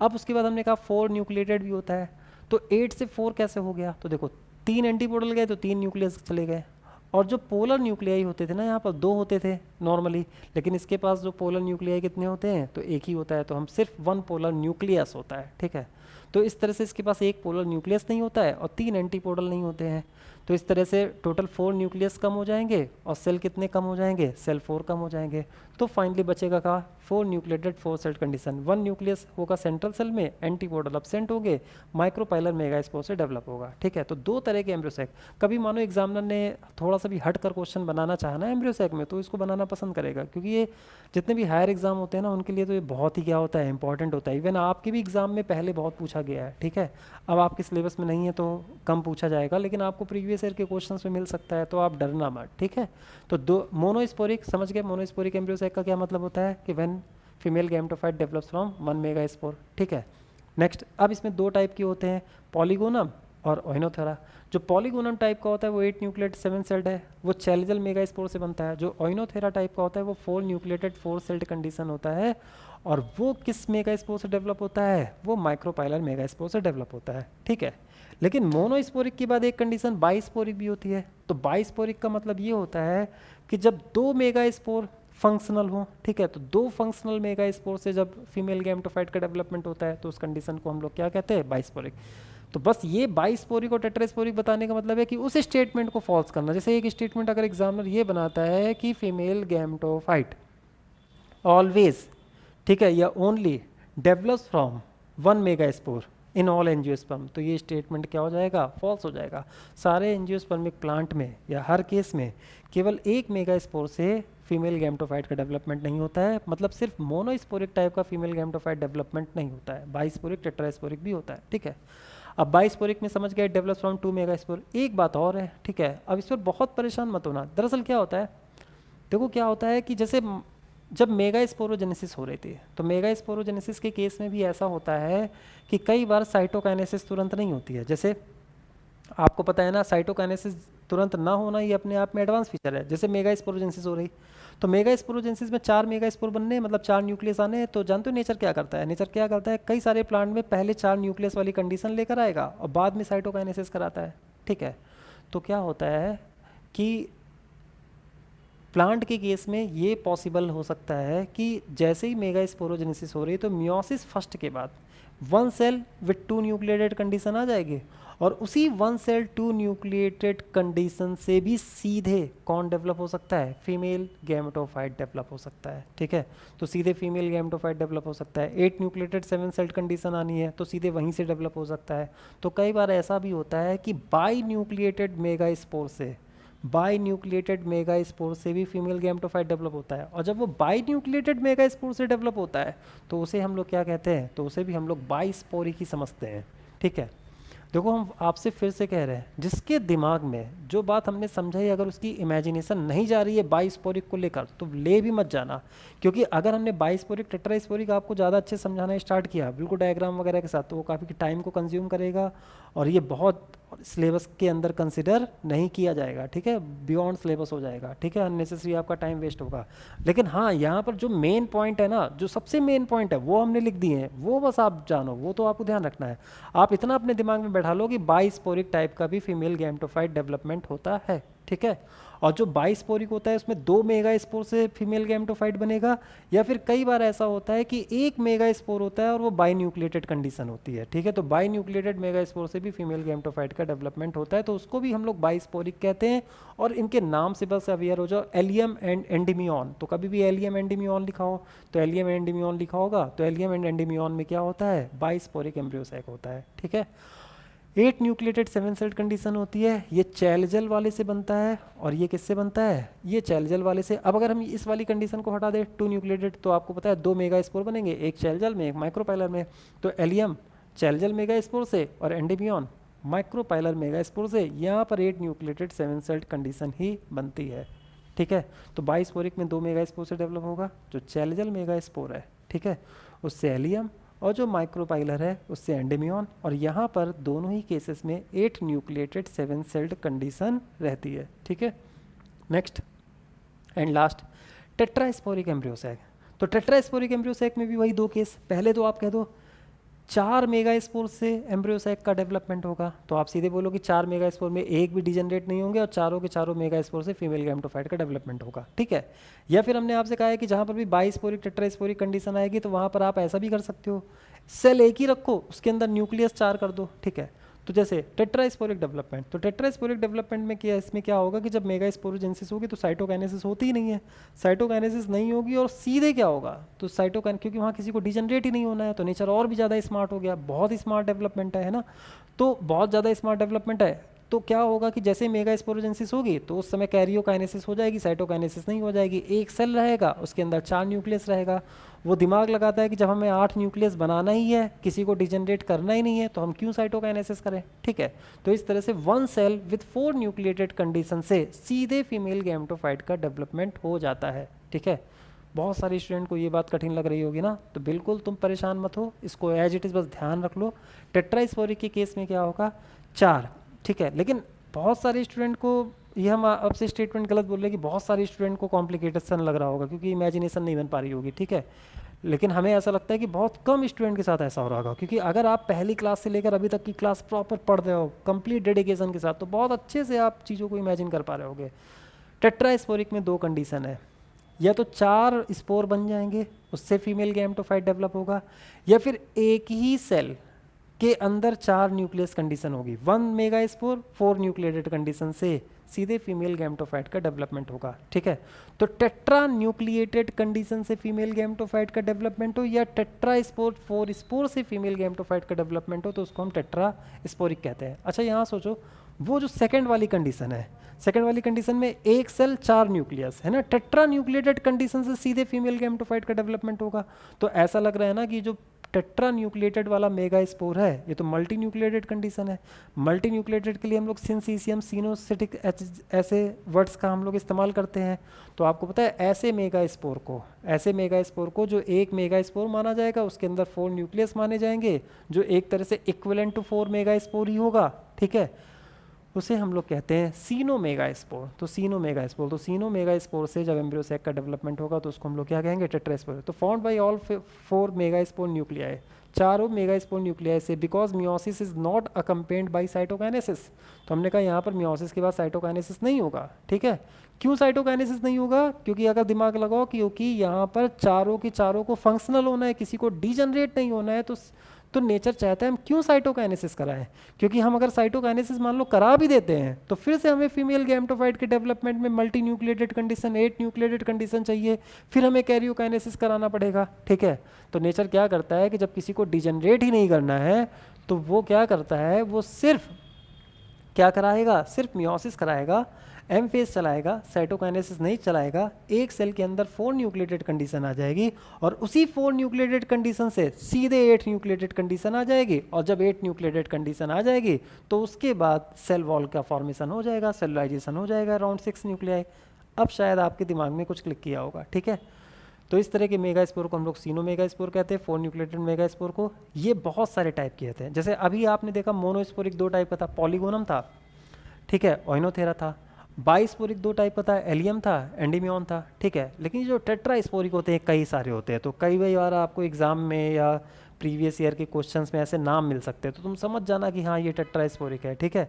तो बस इन नामों को याद मत करना, इसी वजह से हमने क्रॉस मार रखा है कि आप याद मत करना, सिर्फ ऐसे ही एक बार पढ़ लेना, जनरली पढ़ लेना। तो इसमें एडॉक्सा होता है, फ्रिटिलेरिया होता है, प्लम्बैगो होता है, पेप्रोमिया होता है, ड्रूसा होता है। तो ये सारे में टेट्रास्पोरिक टाइप का होता है, एडॉक्सा में, प्लम्बैगो में, पेप्रोमिया में, ड्रूसा में, फ्रिटिलेरिया में एंड प्लम्बेजिला में, ठीक है। तो प्लम्बैगो में, प्लम्बेजिला में, पेप्रोमिया में, एडॉक्सा में, ठीक है, फ्रिटिलेरिया में, ड्रूसा में किस टाइप का डेवलपमेंट होता है, टेट्रास्पोरिक एम्ब्रियो सैक, ठीक है। तो जल्दी से आपको बता देते हैं, रिवाइज करा देते हैं। तो सबसे पहले development of embryo sac. Development of embryo से मोनोस्पोरिक भी होता है, बाइस्पोरिक भी होता है, टेट्रास्पोरिक। मोनोस्पोरिक का मतलब है 1 मेगा स्पोर से डेवलप होगा, ठीक है। उसके 2 टाइप होते हैं, 1 मेगा स्पोर से डेवलप होगा तो उसके 2 टाइप कौन कौन से होते हैं, ठीक है। तो चलो ऐसे ही रिविजन कराते हैं। तो उसके 2 टाइप होते हैं, कौन कौन से, पॉलीगोनम टाइप होता है और ओइनोथेरा टाइप का होता है। पॉलीगोनम 8 न्यूक्लिएटेड 7 सेल्ड होता है, लेकिन जो ओइनोथेरा टाइप होता है वो 4 न्यूक्लिएटेड 4 सेल्ड कंडीशन होता है, ठीक है। दोनों ही मोनोस्पोरिक होते हैं 1 मेगा स्पोर से। जो पॉलीगोनम होता है वो चैलजल माइक्रोस्पोर से डेवलप होता है, और जो ओइनोथेरा होता है वो माइक्रोपाइलर मेगा स्पोर से क्या होता है, डेवलप होता है। क्लियर होगी बात, ठीक है। फिर इसके बाद अगर हम लोग बढ़ जाते हैं, फिर बाइस्पोरिक में आते हैं, तो 2 मेगा स्पोर से डेवलप होगा, या फिर 1 mega spore by nucleated condition से डेवलप होगा। उसमें एलियम, एंडेमियम दोनों ही 8 न्यूक्लिएटेड 7 सेल्ड होते हैं। एलियम के केस में चैलजल मेगा स्पोर से डेवलप होगा, और एंडेमियन के केस में माइक्रोपाइलर मेगा स्पोर से डेवलप होगा। फिर हम लोग आते हैं टेट्रास्पोरिक में। टेट्रास्पोरिक में 4 मेगा स्पोर से फीमेल गैमेटोफाइट का डेवलपमेंट होगा, या फिर हम ये भी कह सकते हैं कि 1 मेगा स्पोर, ठीक है, 1 मेगा स्पोर, और ये ज़्यादा करेक्ट है जो आप कह रहे हैं, 1 मेगा स्पोर 4 न्यूक्लिएटेड कंडीशन, मतलब टेट्रा न्यूक्लिएटेड कंडीशन में जब 1 मेगा स्पोर होता है, जिसको हम सीनो मेगा स्पोर कहते हैं, इससे फीमेल गैमेटोफाइट का डेवलपमेंट। इसमें बहुत सारे टाइप्स होते हैं, एडॉक्सा होता है, फ्रिटिलेरिया होता है, ड्रूसा होता है, प्लम्बैगो होता है, प्लम्बेजिला होता है, पेप्रोमिया होता है ना। तो ये सब टेट्रास्पोरिक। फाइनली कंक्लूजन क्या है, तो फाइनली कंक्लूजन ये है कि मोस्ट ऑफ द एंजियोस्पर्म में तो मोनोस्पोरिक डेवलपमेंट है, लेकिन बाइस्पोरिक भी होता है और टेट्रास्पोरिक डेवलपमेंट भी होता है।